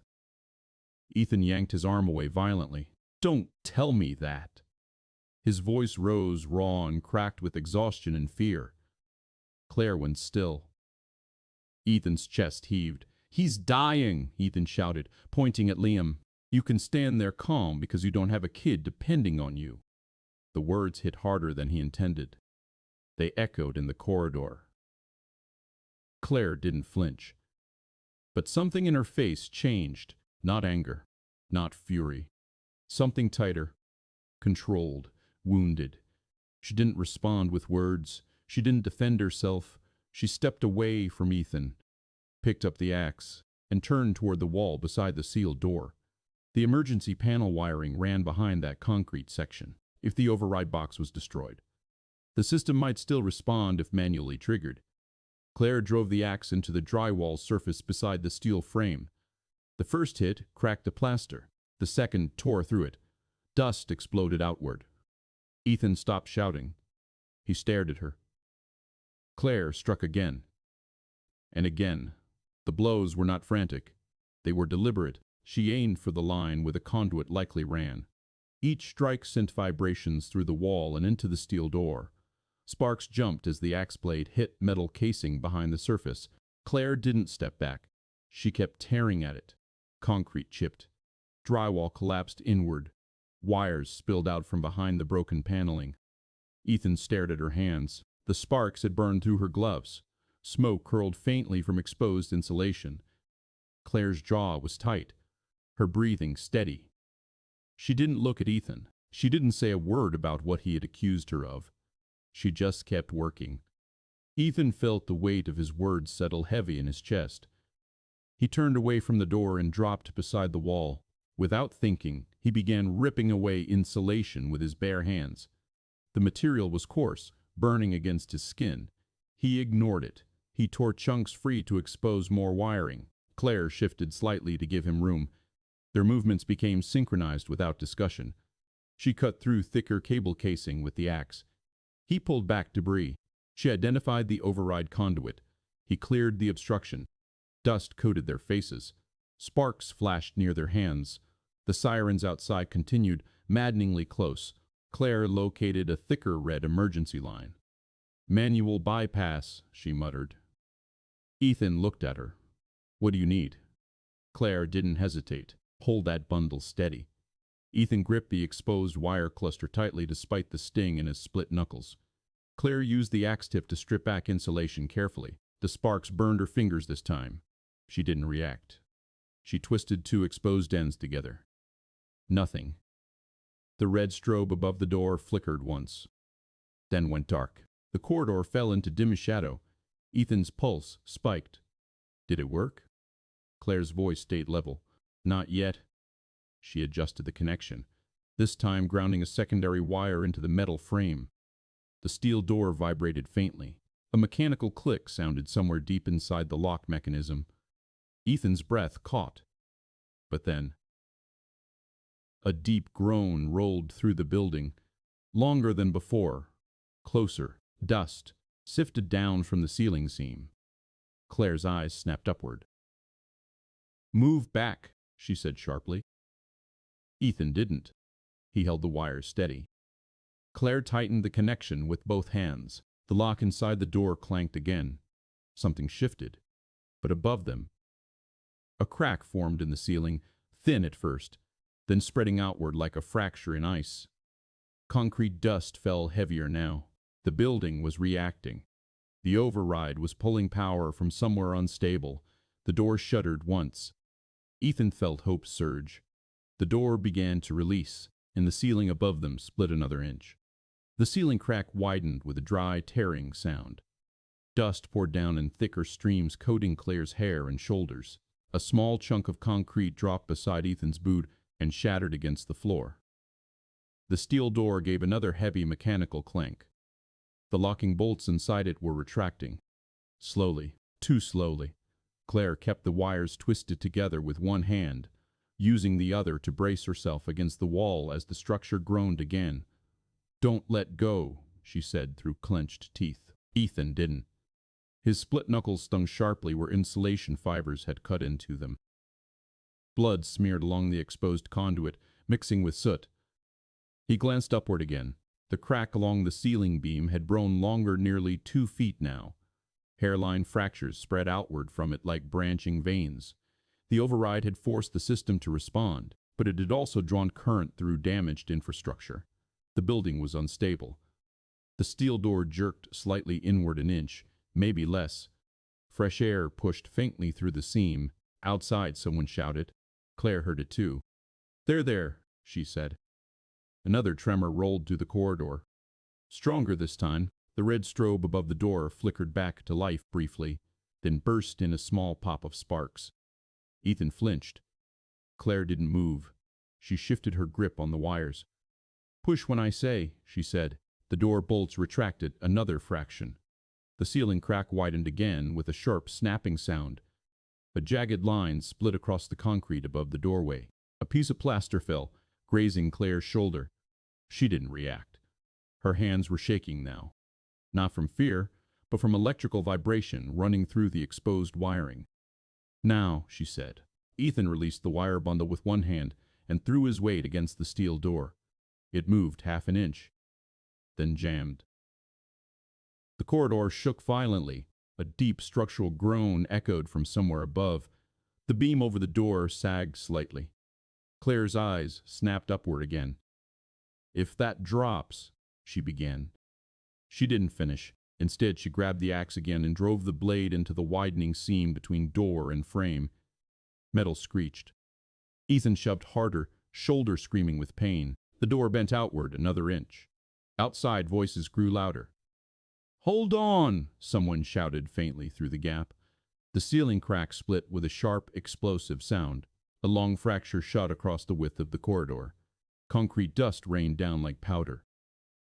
Claire braced her foot against the wall and pulled the axe handle hard, levering the door outward. The metal frame twisted under pressure. The override wiring sparked violently beside them. Ethan coughed, blinking through falling debris. Again, Claire shouted. Ethan slammed into the door with everything he had left. The steel tore free from the top hinge with a violent snap. Light flooded through the widening opening. Fresh air surged inward. The corridor filled with shouting from outside. The door sagged sideways, but above them, the ceiling beam shifted. A loud crack split through the concrete overhead. Claire's eyes widened for the first time. Move, she barked. Ethan lunged backward toward Liam. Claire ripped the axe free and grabbed the blankets around the boy, dragging him clear of the doorway. The ceiling section above the frame sagged lower. Concrete fragments fell around them. The structural support had been compromised by the forced override. The building was retaliating. Ethan pulled Liam into his arms despite the pain that tore through his shoulder again. Claire shoved the twisted door outward with one final kick. It fell away from the frame and clanged onto the exterior pavement. Firefighters surged toward them. Get out, one shouted. Claire didn't hesitate. She pushed Ethan forward first. Ethan stumbled through the opening, carrying Liam collapsing onto the pavement outside as hands grabbed his shoulders to steady him. Claire followed immediately behind, just as the ceiling above the doorway gave way. Concrete crashed down into the corridor behind her in a heavy, choking cloud. The doorway was gone, buried. If they had hesitated another few seconds, they would have been sealed inside. Claire staggered forward onto the pavement, coughing once as dust followed her out. The sirens were deafening now. Firefighters surrounded them. The building behind roared. Ethan clutched Liam tightly as medics reached for him. Claire stood a step away, breathing hard. Soot streaked across her face, hands raw and burned from exposed wiring. She didn't look at Ethan. She looked back at the collapsed doorway. The system had responded. The door had opened, but it had nearly cost them the structure above. Ethan turned his head toward her slowly. He didn't say thank you. He didn't apologize. But something in his expression had shifted. He had accused her of calm. Now he had watched her tear into a wall and burn her hands for his child, and the balance between them was no longer what it had been. Behind them, the hotel groaned again as smoke poured from broken windows. Rescue crews pulled Liam toward the ambulance. Ethan followed unsteady. Claire remained 1 second longer, staring at the collapsed corridor behind the door. Then she turned and walked toward the ambulance as well. The cold night air hit Ethan's lungs like a shock. Real air, not filtered through smoke, not stale from sealed corridors. He stumbled forward as paramedics took Liam from his arms. His shoulder nearly gave out completely when the weight left him. A firefighter caught him before he hit the pavement. "Easy," the firefighter said. Ethan barely heard him. His eyes stayed locked on Liam. The boy was lifted onto a stretcher, blankets still wrapped around him. A paramedic pressed an oxygen mask gently over Liam's face. Another checked his pulse and shone a small light into his eyes. "Fever," one of them said. "Smoke inhalation. Possible hypothermia earlier." Ethan tried to step closer. His legs didn't cooperate. Claire reached his side and steadied him without speaking. Her grip was firm, not possessive, supportive. Ethan didn't shake her off. He watched as the paramedics moved with controlled urgency, securing Liam, connecting monitors. One of them looked at Ethan. "Are you the father?" Ethan nodded. "Come with us." Ethan started toward the ambulance. His shoulder flared again. Claire's hand tightened slightly on his arm. "You need to sit," she said quietly. He turned on her instinctively. "I'm not sitting." She didn't argue. She walked with him. The ambulance doors opened wide. Bright white light spilled out, sterile and harsh compared to the smoky darkness they'd just left. Ethan climbed in. Claire stopped at the rear step. For a moment she didn't follow. She stood there, breathing hard, hands blistered and streaked black from soot and burns. A firefighter approached her. "Ma'am, you're injured." She glanced down at her hands as if noticing them for the first time. Later, she said, her voice was calm again, but not distant. She looked into the ambulance. Ethan was bent over Liam, gripping the stretcher rail with white knuckles. His eyes were red, his face streaked with dirt and dried blood from his split knuckles. He didn't look like a man who had survived. He looked like a man still fighting. Claire climbed into the ambulance without asking permission. The paramedic gave her a quick glance but didn't protest. They shut the doors. Inside, the noise softened. The world narrowed to beeping monitors and controlled movement. A paramedic inserted an IV line into Liam's small arm. Another adjusted the oxygen flow. "Stay with me, buddy," the medic said gently. Ethan hovered close, afraid to touch, afraid not to. Claire stood against the interior wall, steadying herself as the ambulance began to move. The vehicle lurched forward. Sirens screamed again, this time beneath them. Ethan finally looked at Claire, really looked. Her face was pale under soot. Her hands were blistered and shaking slightly now that the adrenaline had drained. There was no performance in her posture. No authority for show, only exhaustion. Ethan swallowed hard. "I was wrong," he said quietly. Claire met his eyes. She didn't ask about what. She knew. Ethan's voice was raw. "You weren't calm because you don't care." Claire held his gaze for a long second. Then she looked back at Liam. "I've never had someone depend on me like that," she said quietly. It wasn't defensive. It wasn't emotional. Just honest. The ambulance turned sharply, sirens wailing through the night. Liam stirred faintly under the oxygen mask. His fever-flushed skin glistened under the bright interior light. Ethan reached out and brushed his son's hair back gently. "I've got you," he whispered again. Claire watched the small gesture. She didn't speak. The tension between them had changed, not softened, not resolved. But something essential had shifted. Outside, the burning hotel receded behind them, swallowed by flashing lights and smoke. Inside the ambulance, the battle wasn't fire anymore. It was infection. Shock. Time. Time. The paramedic checked the monitor again. "His temperature's high," he said. "We're pushing fluids." Ethan's chest tightened. They had made it out. But survival hadn't ended at the door. Claire leaned back against the metal wall and closed her eyes for the first time since the fire began. Only for a second. Then she opened them again. Still awake, still present, the ambulance sped through the night. And the outcome was no longer in their hands. The ceiling gave way without warning. One moment the fractured concrete above the emergency door was holding cracked. sagging but intact. The next it split open with a sharp explosive crack. Concrete and rebar tore loose in a violent cascade. Claire reacted first. She dropped her shoulder over Liam instinctively, folding her body over his smaller frame as dust and debris rained down. Ethan lunged forward, grabbing both of them by instinct rather than thought. "Move!" he shouted. A slab of plaster shattered against the wall beside them, spraying fragments across the corridor. The twisted emergency door was already hanging outward, barely attached to its frame. Claire shoved Liam toward the opening, shielding his head with her arm. Ethan grabbed Liam's blanket-wrapped body and pulled hard, dragging him across the threshold as debris struck the ground around them. Concrete dust filled the air instantly, choking and blinding. The ceiling beam cracked again with a deep, splintering sound. Claire stumbled behind them as a chunk of debris struck her leg. She didn't cry out, but her body faltered. Ethan turned just in time to see her drop to one knee as another section of concrete crashed where she had been standing seconds earlier. The doorway was collapsing inward. Ethan dragged Liam another foot across the pavement outside. Firefighters surged forward through smoke and dust. "Get clear!" someone shouted. But Claire wasn't clear. She tried to stand. Her leg buckled violently. Another slab of broken concrete slammed down behind her, sending a shockwave through the ground. Ethan had a choice: run forward into open safety with Liam, or turn back. It wasn't a debate. He shifted Liam fully into one arm, ignoring the flare of pain through his shoulder, and pivoted back toward the collapsing doorway. Claire was half crawling now, trying to push herself upright. Another section of facade cracked above them. "Ethan!" a firefighter yelled. He ignored it. He reached Claire, grabbed her under both arms, and hauled her backward with everything he had left. Her injured leg dragged uselessly behind her. A heavy chunk of concrete smashed down exactly where she had been seconds earlier.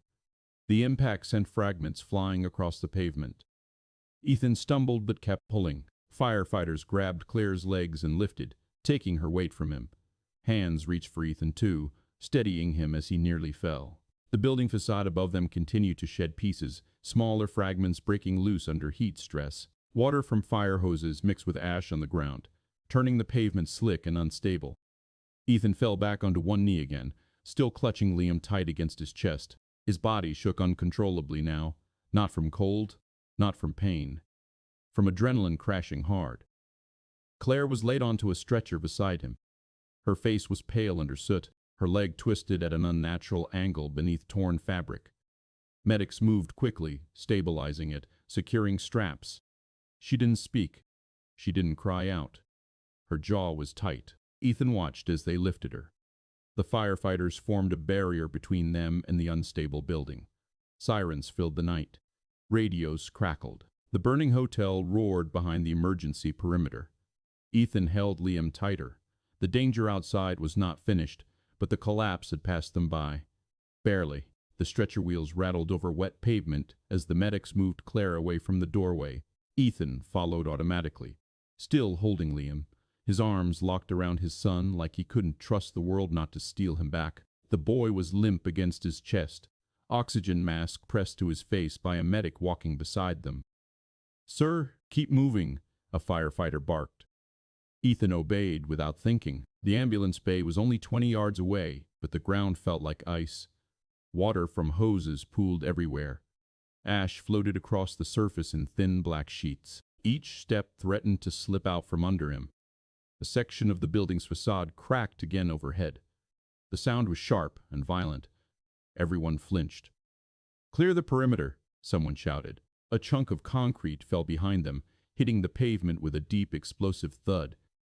Ethan's heart jumped. He tightened his grip on Liam reflexively. Claire's stretcher moved faster. She was conscious enough to lift her head slightly, but her eyes were unfocused. Her face was tense, not with fear, but with pain held tightly inside.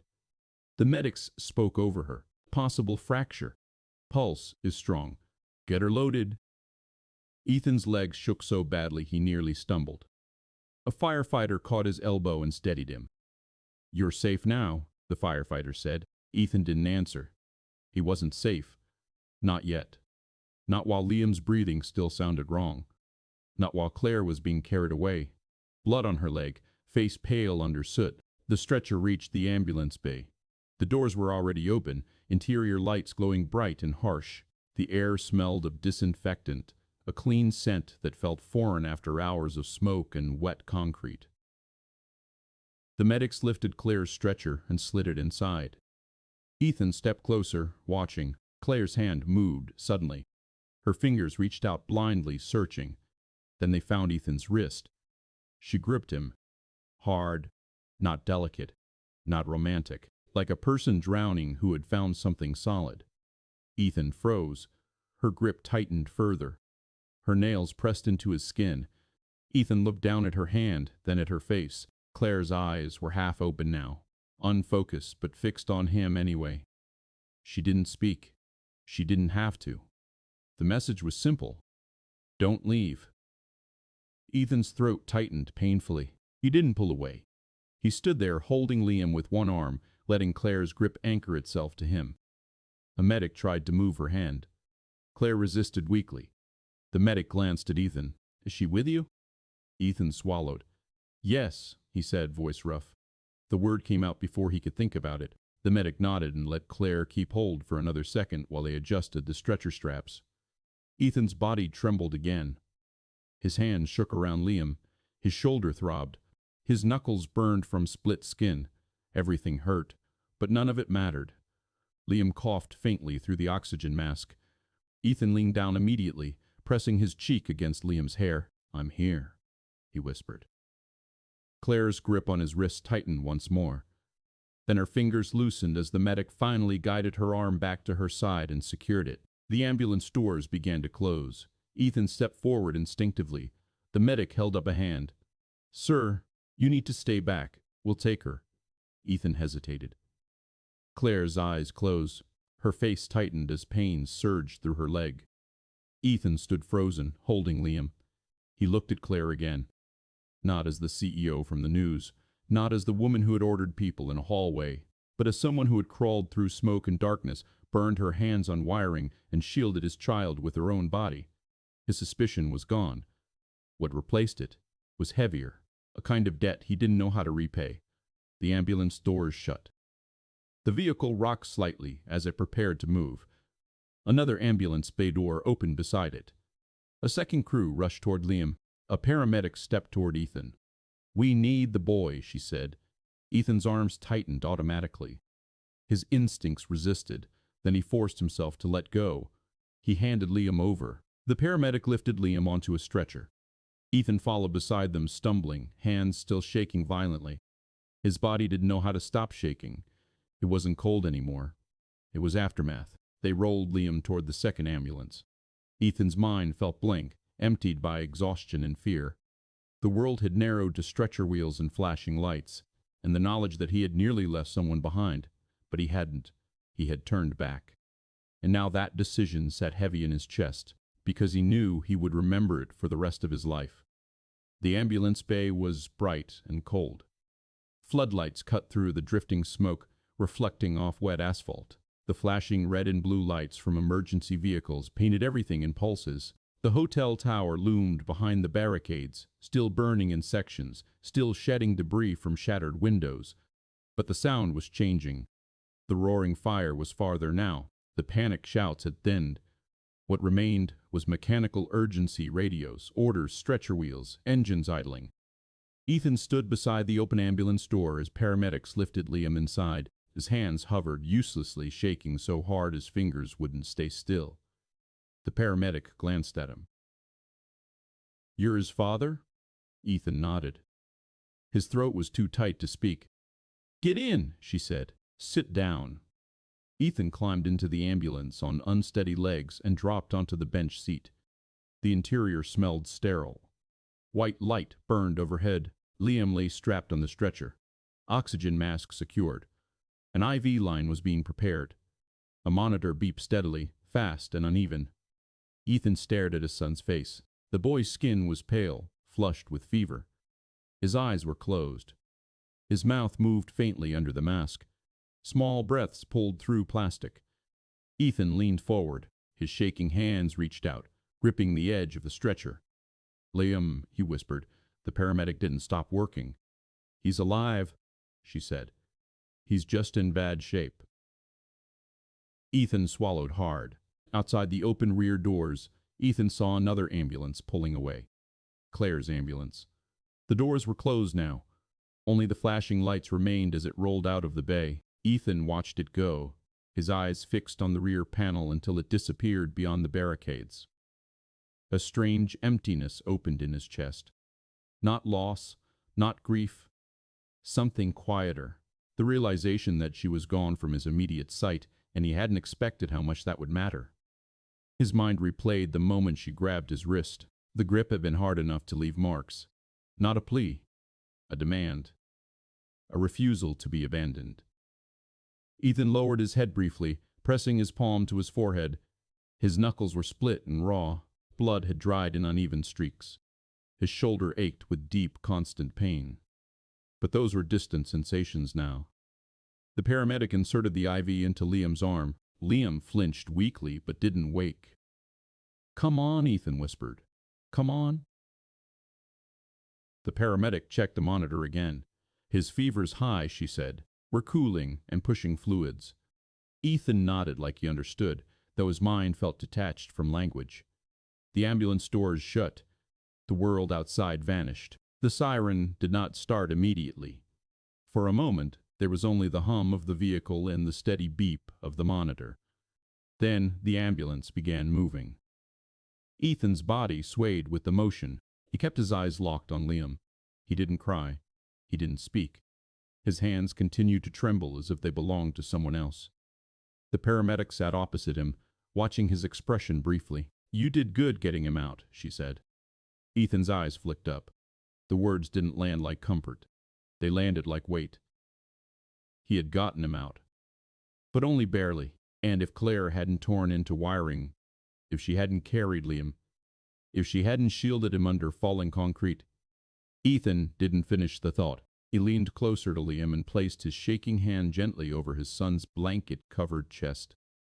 He felt the rise and fall. Still breathing. Still here. The siren finally began, rising into the night. Its sound filled the enclosed space, loud and relentless. And yet, inside Ethan's head, there was a different kind of silence forming. Not peace, not relief. The silence of reality settling in. They had survived. Not cleanly. Not heroically. They had survived the way people survive disasters, bleeding. Exhausted, broken, and changed. Ethan stared at Liam's face. And for the first time he understood something he hadn't expected. Survival didn't feel like victory. It felt like aftermath. The ambulance sped forward to the city streets. The siren wailed. And Ethan sat shaking in the bright, sterile light, holding on to the stretcher rail as if it was the only solid thing left in the world. The hospital was too bright. Too clean. Too normal. Machines hummed softly. Nurses walked past in steady rhythms. The air smelled sterile, filtered, controlled. Outside the window of Liam's room, traffic moved as if nothing had happened. The city had resumed its pattern cars stopping at lights, people crossing streets, deliveries arriving. The hotel still smoldered in headlines. But the world had already begun moving forward. Ethan sat beside Liam's bed and didn't move. He hadn't slept properly in 3 days. Liam's fever had broken overnight, but Ethan didn't trust it. He watched the monitor instead. Watched every rise and fall of his son's chest. Every soft shift under hospital sheets. Liam slept deeply now. Oxygen no longer required. IV fluids hung from a metal pole beside the bed. A faint bruise circled his small wrist where the line had been inserted. Ethan leaned forward in the chair, elbows on knees, hands clasped loosely together. His shoulder was wrapped properly now, immobilized in a medical sling. The doctor had called it a severe strain. He had barely listened. Sleep pulled at him constantly. He didn't allow it. Every time his eyes closed, he heard the crack of concrete splitting above them. Felt the cold water at his knees, saw the ceiling collapsing. So he stayed awake. Outside the room, reporters waited, not in the hallway. The hospital security had kept them back. But cameras hovered near the entrance. Microphones stretched toward anyone connected to the fire. Ethan had been approached once already. A woman with a soft voice and a polished smile had asked him how it felt to save his son from certain death. He hadn't answered. He had walked past her without speaking. Across the hospital, in another wing, Claire was recovering. He knew that because a nurse had mentioned it casually. "She's got half the board of directors in the waiting area," the nurse had said, "and legal teams." Ethan imagined it. Men in tailored suits, controlled voices, strategic conversations. Even in a hospital bed, Claire's authority would attract structure, containment, narrative management. Ethan looked down at his hands. The cuts on his knuckles were stitched, the skin pulled tight under the sutures. His palms still carried faint embedded grit from insulation and concrete dust. His phone buzzed softly on the bedside table. A voicemail. Another from the recruiter. The job interview he had flown in for had been postponed. Given the circumstances, the message had said. The tone had been sympathetic. But sympathy didn't pay rent. Ethan stared at the phone. His bank account had been thin before the trip. Now was thinner. Hotel bills had been voided due to the disaster. But flights, food, missed work. The world had not reset because he survived. Bills would still arrive. Responsibilities would still exist. Liam shifted slightly in the hospital bed. Ethan straightened immediately. Liam's eyes opened slowly. "Dad?" Ethan leaned forward, relief hitting him hard and fast. "I'm here." Liam blinked, confused by the bright room. "Are we, you?" "You're safe," Ethan said. The word felt strange in his mouth. "Safe." Liam nodded faintly, then drifted back to sleep. Ethan exhaled slowly. The hospital door opened softly. Ethan looked up. Claire stood there. No cameras. No entourage. No board members. Just her. She wore a hospital-issued brace around her lower leg. It extended from her knee to her ankle, secured tightly with straps.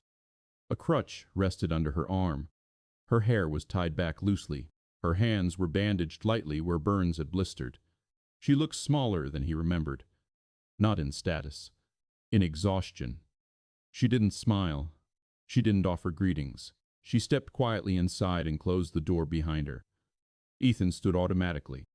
They faced each other in silence. Claire's eyes shifted to Liam first. She walked slowly toward the bed, the crutch clicking softly against the tile.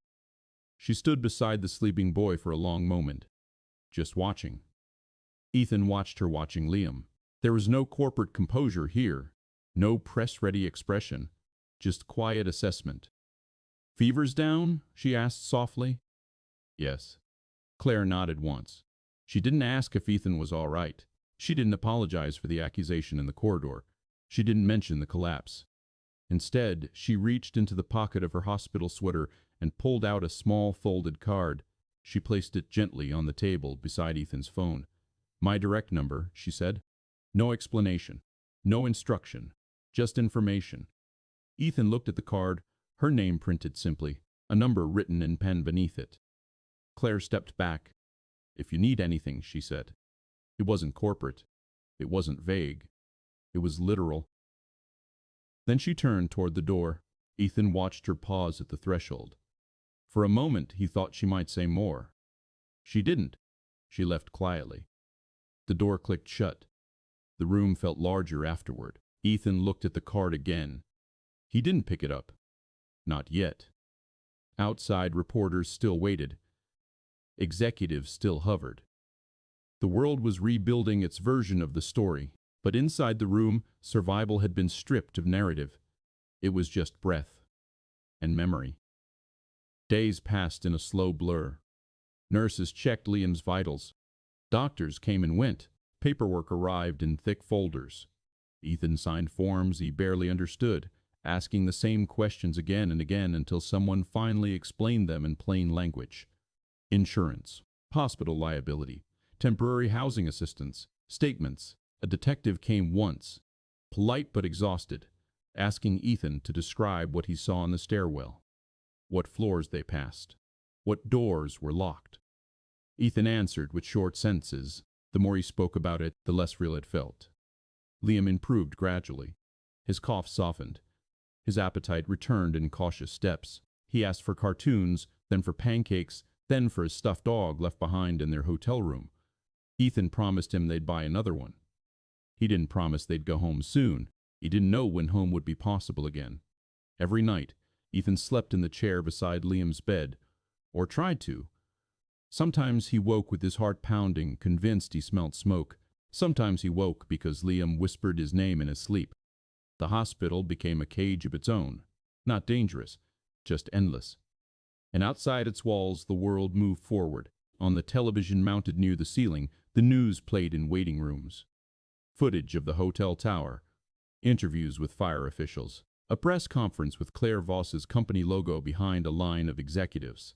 Ethan saw Claire on screen once. Not in a bed, not with bandaged hands. Standing on crutches in a tailored coat, face composed, eyes steady. She said very little. Only that her thoughts were with the victims. That investigations would follow, that they were cooperating fully, the words were correct. But Ethan saw the difference now. Her posture was controlled, her voice was practiced, and behind her, men in suits stood close enough to remind everyone she wasn't alone. Her authority had returned. And it looked heavier than before. The next day, Ethan saw her again briefly, in the hallway outside Liam's room. She wasn't walking alone. Two men followed her, both wearing expensive watches and carrying folders. One spoke rapidly into a phone. Another leaned close, whispering something into her ear. Claire's face remained calm, but her eyes looked distant. She wasn't in charge of herself anymore. She was being managed. Ethan watched from the doorway, unnoticed. Claire passed by without looking in. Not because she didn't care, because she wasn't allowed to stop. Her authority had become a cage again, just as the nurse had said. Later that afternoon, Liam was cleared for discharge. The doctor gave Ethan a list of instructions. Rest, fluids, follow-up visits, monitor breathing. Ethan nodded to everything. Then he packed a few belongings they had. Liam's borrowed hospital pajamas, the plastic bag of personal items recovered from the fire, Ethan's wallet, his phone, a smoke-stained jacket. No toys, no luggage, no clean clothes, just survival leftovers. When Ethan and Liam stepped out of the hospital into daylight, the air felt strange, too open, too quiet. Liam held Ethan's hand tightly. "Are we going home?" Liam asked. Ethan swallowed. "Soon," he said. It was the only answer he could offer. They stayed in a low-cost motel outside the city, paid for by emergency assistance that would last only a few nights. Ethan counted his remaining money twice that evening. It wasn't enough. Not for long. His job interview had been rescheduled again. Another voicemail. Another delay. He didn't blame them. But the delay didn't stop rent back home from existing. It didn't stop groceries from costing money. Ethan lay awake in the motel bed while Liam slept beside him, still coughing occasionally. On the small bedside table, Claire's card sat where Ethan had placed it. He hadn't called. Not because he didn't want to. Because calling meant accepting something, a connection, an obligation. He didn't want to owe her, and he didn't want to be pulled into her world. But he also couldn't forget the way she carried Liam through freezing water, the way she burned her hands on wiring, the way she gripped his wrist on the stretcher like she refused to disappear alone. On the third night, Ethan's phone buzzed with a news notification. Pure safety inspections questioned in hotel fire. Claire's name was mentioned in the article. Not as a victim. As an executive under scrutiny. Ethan read the headline twice, then set the phone down. Claire's world hadn't returned to normal either. It had simply shifted to a different kind of fight. Ethan stared at the card again. The number looked too simple for what it represented. He didn't call, but he picked it up. He held it in his hand for a long time, feeling the paper between his fingers. Liam coughed in his sleep. Ethan's grip tightened. The motel room was quiet except for traffic outside. Normal life. Cheap curtains. A buzzing neon sign through the window.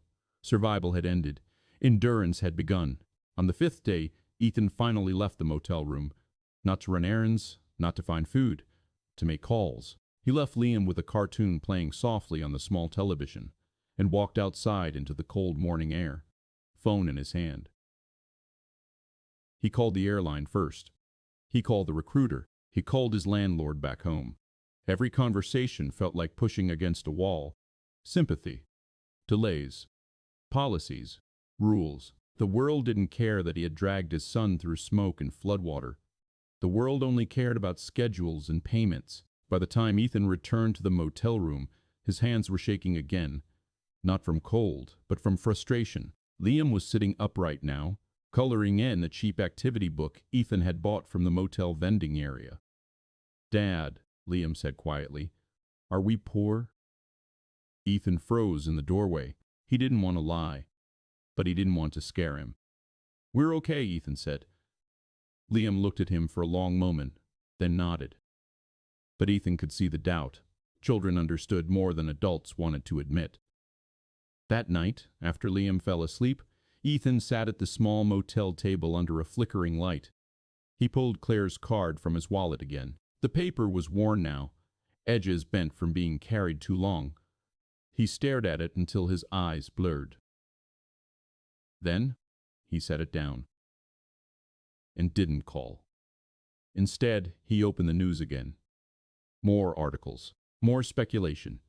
A statement from Claire's company about ongoing internal reviews.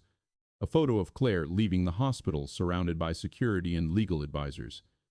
Ethan stared at the image. She looked the same as always in public. Controlled, untouchable. But Ethan knew what the photo didn't show. Her burned hands, the way her breath had caught when she carried Liam, the moment she had been on the ground with a broken leg and still didn't scream. Ethan shut the phone off. He didn't know why the thought of her being swallowed back into her corporate world bothered him. Maybe because he had seen her outside of it, and now the world was trying to erase that version of her. The next morning, Liam's appetite returned fully. He asked for eggs. Ethan bought them from a diner down the road. Liam ate slowly but steadily. Ethan watched him eat like it was proof of something. Proof. They hadn't lost everything. After breakfast, Liam asked, "Are we going to see the lady again?" Ethan paused. "The lady?" he asked. "The one who carried me," Liam said. Ethan's throat tightened slightly. He nodded once. "I don't know," he admitted. Liam shrugged, then went back to his pancakes. But Ethan couldn't let the question go. That evening, Ethan's phone buzzed with another voicemail. The recruiter again. The interview was postponed indefinitely. Ethan listened twice. Then he set the phone down and sat still. His chest felt hollow. He looked around the motel room. The cheap bedding. The single suitcase of donated clothes. The medication instructions taped to the wall. Liam asleep on the bed. Ethan's life hadn't reset. It had cracked. And now he was trying to build stability out of broken pieces. He sat at the table again and picked up Claire's card. This time he didn't stare at it with hesitation. He stared at it with the understanding that survival had already connected them, whether he wanted it or not. He held the card between his fingers. He didn't call.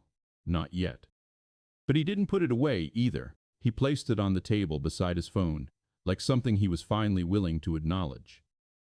Across the city, Ethan knew Claire was fighting her own war. Not against fire. Against silence. Against cover-ups. Against people who would rather bury the truth and admit the system failed. Ethan didn't want to be part of that world, but he couldn't deny what the fire had done. It had stripped everything down. And in the dark and freezing water, under falling concrete, Claire had mattered, not as a CEO, as a person. Ethan stared at the number again. He traced the ink lightly with his thumb, and for the first time, he understood that the fire hadn't ended their connection. It had only started it. Weeks passed. The headlines faded first. Then the news trucks left. Then the public sympathy shifted to the next crisis. But for Ethan and Liam, the fire did not fade. It followed them home. Liam stopped sleeping through the night. The nightmares came without warning. He would sit upright in bed, breathing fast, eyes wide but not fully awake. "Dad?" he would whisper, voice shaking. "It's falling." Ethan stopped trying to sleep in his own bed. He moved a chair into Liam's room instead. Most nights he didn't close his eyes at all. He waited for the moment Liam's breathing changed. Waited for the whisper. Waited for panic. During the day, Liam clung to him. Ethan couldn't even shower without the bathroom door left open. At school, Liam's teacher called twice. He was quieter now. Jumpier. Ethan said he was working on it. He wasn't sure what that meant. Financially, things tightened faster than Ethan had expected. The postponed interview turned into a polite rejection. Budget restructuring, the email said. Ethan read it 3 times. He didn't respond. He worked temporary shifts where he could. Late hours, low pay. His shoulders still hurt in the mornings. His hands stiffened when gripping tools. Bills arrived anyway. The motel had been temporary. Back home, rent loomed. Liam's medical follow-ups added another layer of cost. Ethan counted every dollar, every receipt, every meal. One evening, after Liam finally fell asleep, restless, but asleep, Ethan's phone buzzed, an unknown number. He almost ignored it. Then he recognized the area code. He stepped into the kitchen and answered. Ethan. Silence for half a second. Then Claire's voice. Are you stable? No greeting. No softness. Just a question. Ethan leaned against the counter. We're fine, he said automatically. Claire didn't respond to the word. I've been tracking the inspection reports, she said instead. The systems that failed weren't random. Ethan closed his eyes briefly. I don't want to be involved in that, he said. I'm not asking you to testify, Claire replied. A pause. Then I'm asking about Liam. Ethan didn't speak. Claire continued, her tone steady. I have a guest house on my property. It's separate from the main estate. Secure. Quiet. No media access. Ethan's jaw tightened. I'm not taking charity. It's not charity, she said evenly. It's space. Temporary. You stabilize, then you leave. The words were clean, practical, uncomfortable. Ethan felt pride rise immediately. We're managing. Claire didn't challenge the lie.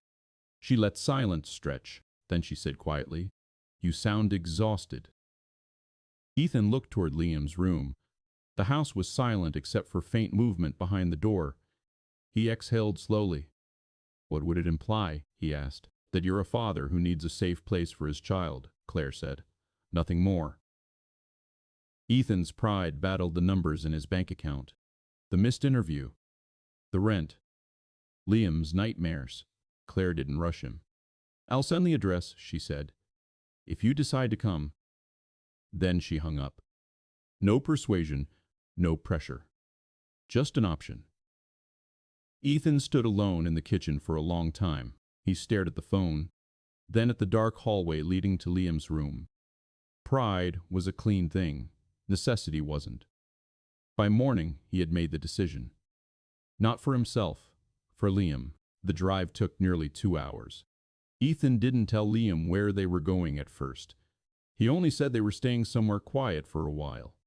Liam didn't ask many questions. He stared out the window, shoulders hunched, hands folded tightly in his lap. As the city thinned behind them, the roads widened and the traffic disappeared.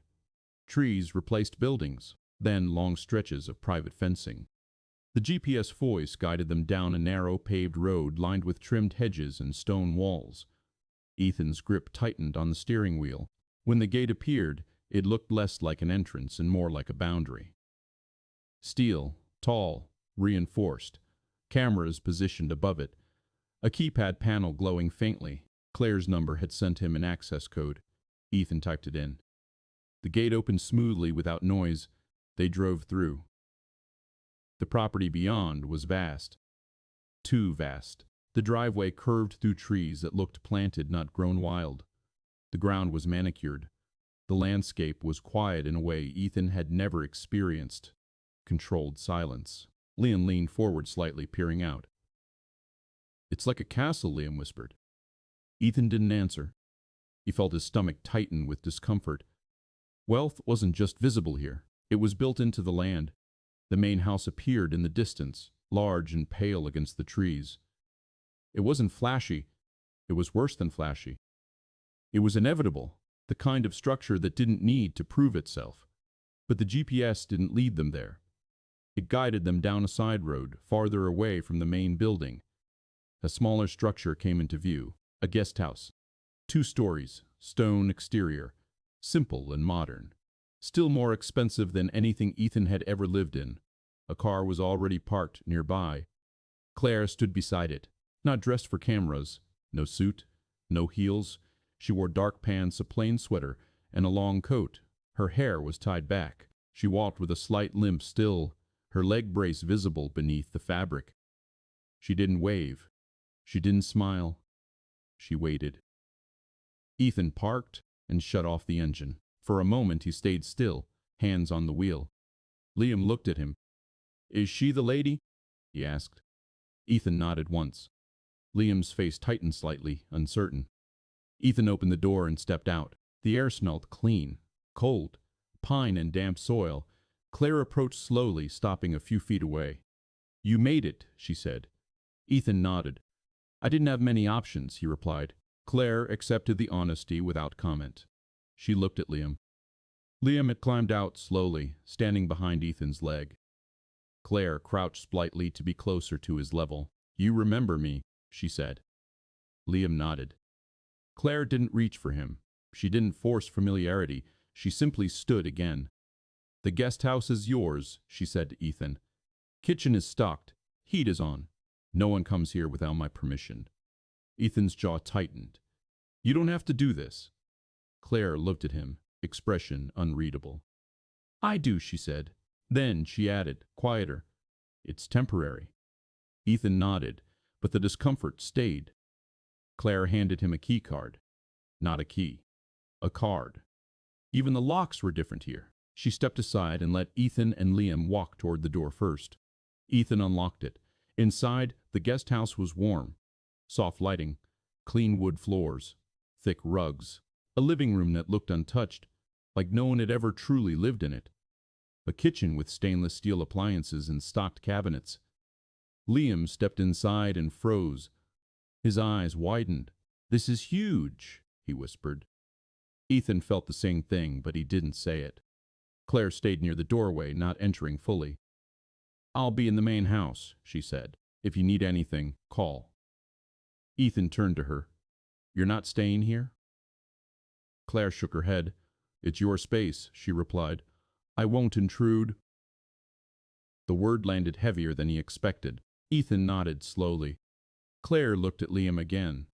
"Sleep might be easier here," she said. Liam didn't answer. He simply stared at the room like he didn't trust it. Claire didn't push. She turned and left without another word. Ethan watched her walk back down the path toward the main house, her limp subtle but real. Then she disappeared behind the trees.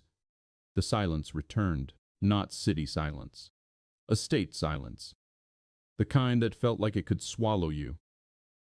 Ethan locked the door behind them. He looked at Liam. "You can pick any room?" he said. Liam hesitated, then pointed toward a smaller bedroom down the hall. "Near you," he said. Ethan nodded. They unpacked what little they had. Liam's small bag, a few clothes, a school book, his new stuffed dog, bought cheaply from a store weeks ago, held tight in his hands. That evening, Ethan cooked from what he found in the fridge. Fresh food, prepared ingredients, everything stocked as if someone had anticipated exactly what a tired father would need. It made Ethan uncomfortable again. It felt like being studied. But Liam ate more than he had eaten in days. After dinner, Ethan walked Liam to bed. The sheets were clean, thick. The room smelled faintly of laundry detergent. Liam lay down but didn't relax. His eyes stayed open, fixed on the ceiling. Ethan sat on the edge of the bed. "It's okay," he said. Liam nodded faintly. But Ethan could see the fear still sitting behind his eyes. When Ethan finally stood to leave, Liam grabbed his wrist. "Don't go far," Liam whispered. Ethan swallowed. "I'm right outside." Liam's grip loosened. Ethan stepped into the hallway and sat in the chair he'd dragged near Liam's door. He stayed there, listening, waiting. The house creaked softly as it settled. Minutes passed. Then an hour. The quiet stretched. And then Liam screamed. Not loud at first, but sharp enough to cut through the house. Ethan shot to his feet and pushed the door open. Liam was sitting upright, breathing fast, eyes wide, face pale. "It's burning," Liam whispered. "It's burning again." Ethan crossed the room instantly and grabbed him. "It's not," Ethan said, voice tight. "It's not happening." Liam clung to him, shaking violently. Ethan held him tighter, rubbing his back, trying to slow the panic. But Liam's breathing stayed fast. His body trembled like it was back in freezing water. Ethan didn't know what else to do. He was running out of ways to comfort. Then a soft knock came at the bedroom door. Ethan looked up sharply. Claire stood there. She hadn't changed clothes. She hadn't brought anything. She had simply come. She stepped into the room slowly, stopping near the doorway. She didn't speak at first. She watched Liam shaking in Ethan's arms. Then she sat down quietly on the floor near the bed. Not close enough to threaten. Not far enough to feel absent. She didn't tell Liam to calm down. She didn't say it would be okay. She just stayed there, present, silent, patient. Liam's breathing slowed slightly, confused by the stillness. His eyes flicked toward Claire. Claire met his gaze calmly. "You're safe?" she said quietly. "One sentence. No more." Liam's trembling eased by a fraction. Ethan watched Claire, stunned by the simplicity of what she was doing. She wasn't fixing it. She was enduring it with them. Claire stayed on the floor. She didn't move closer. She didn't try to touch Liam. She didn't force comfort. She simply existed in the room like an anchor. Ethan sat on the edge of the bed, with Liam pressed against his chest, feeling the boy's heartbeat gradually slow from panic into exhaustion. Liam's breathing remained uneven, but it was no longer frantic. The room was quiet again. Only the faint hum of the heating system and the distant creak of the house settling. Claire watched Liam's face, her expression steady. "You don't have to stay," Ethan said quietly. Claire's eyes shifted to him. "I'm already here," she replied. The words were flat, practical, but the choice behind them wasn't. Minutes passed. Liam's grip on Ethan loosened. His eyelids fluttered. Then he whispered, barely audible, "Can she stay too?" Ethan froze. He looked down at his son. Liam's face was half buried in Ethan's shirt, but his eyes were open just enough to show fear still there. Ethan looked at Claire. Claire didn't react with surprise. She didn't smile. She simply nodded once. "I can stay until you fall asleep," she said. Liam's eyes closed again. Ethan felt something shift in his chest, uncomfortable and unfamiliar. Not gratitude, not trust fully, but recognition. Claire wasn't doing this for praise. She wasn't doing it for connection. She was doing it because she could, because she had been there in the dark with them, and some part of her hadn't stepped away afterward. Ethan's voice came low. "You don't have to carry this." Claire's gaze stayed on Liam. "I'm not carrying it," she said. "I'm acknowledging it." Ethan didn't respond, because he didn't know what to say to that. They sat in silence. Liam's breathing deepened. The tremor stopped. Eventually his small body slackened, falling into real sleep. Ethan waited longer than necessary, still holding him, afraid to move. Claire stood slowly. Her injured leg stiffened as she rose. She didn't show pain, but Ethan saw the slight hesitation before she put full weight on it. Claire glanced at Ethan. "He'll wake again," she said quietly. Ethan nodded. "I know." Claire stepped toward the doorway, then stopped. She looked back at Ethan for a long moment. "You should sleep," she said. Ethan's mouth tightened. "I can't." Claire didn't argue. She gestured toward the hallway. "There's a sofa in the living room," she said. "You'll be closer than the main house. He won't be alone." Ethan stared at her. The offer was practical, reasonable, but Ethan understood something now that he hadn't earlier. The sofa was comfort.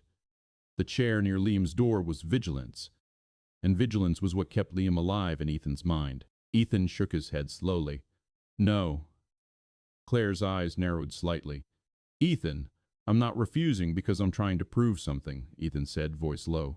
I'm refusing because if I get comfortable, I won't wake up fast enough. The words came out flat, exhausted. Truth without drama. Claire's expression shifted, not softened, sharpened, as if she had finally understood the cost of what he carried. Ethan moved carefully, easing Liam back onto the pillow. He tucked the blanket around him, then stepped back. Liam didn't wake. Ethan pulled the chair closer to the doorway and sat down. He didn't lean back. He didn't relax. Claire watched him do it. The quiet choice, the exhaustion, the refusal to seek comfort. She didn't comment. She simply nodded once, as if acknowledging something she respected. Then she walked out into the hallway, leaving the bedroom door slightly open. Ethan watched her disappear down the corridor.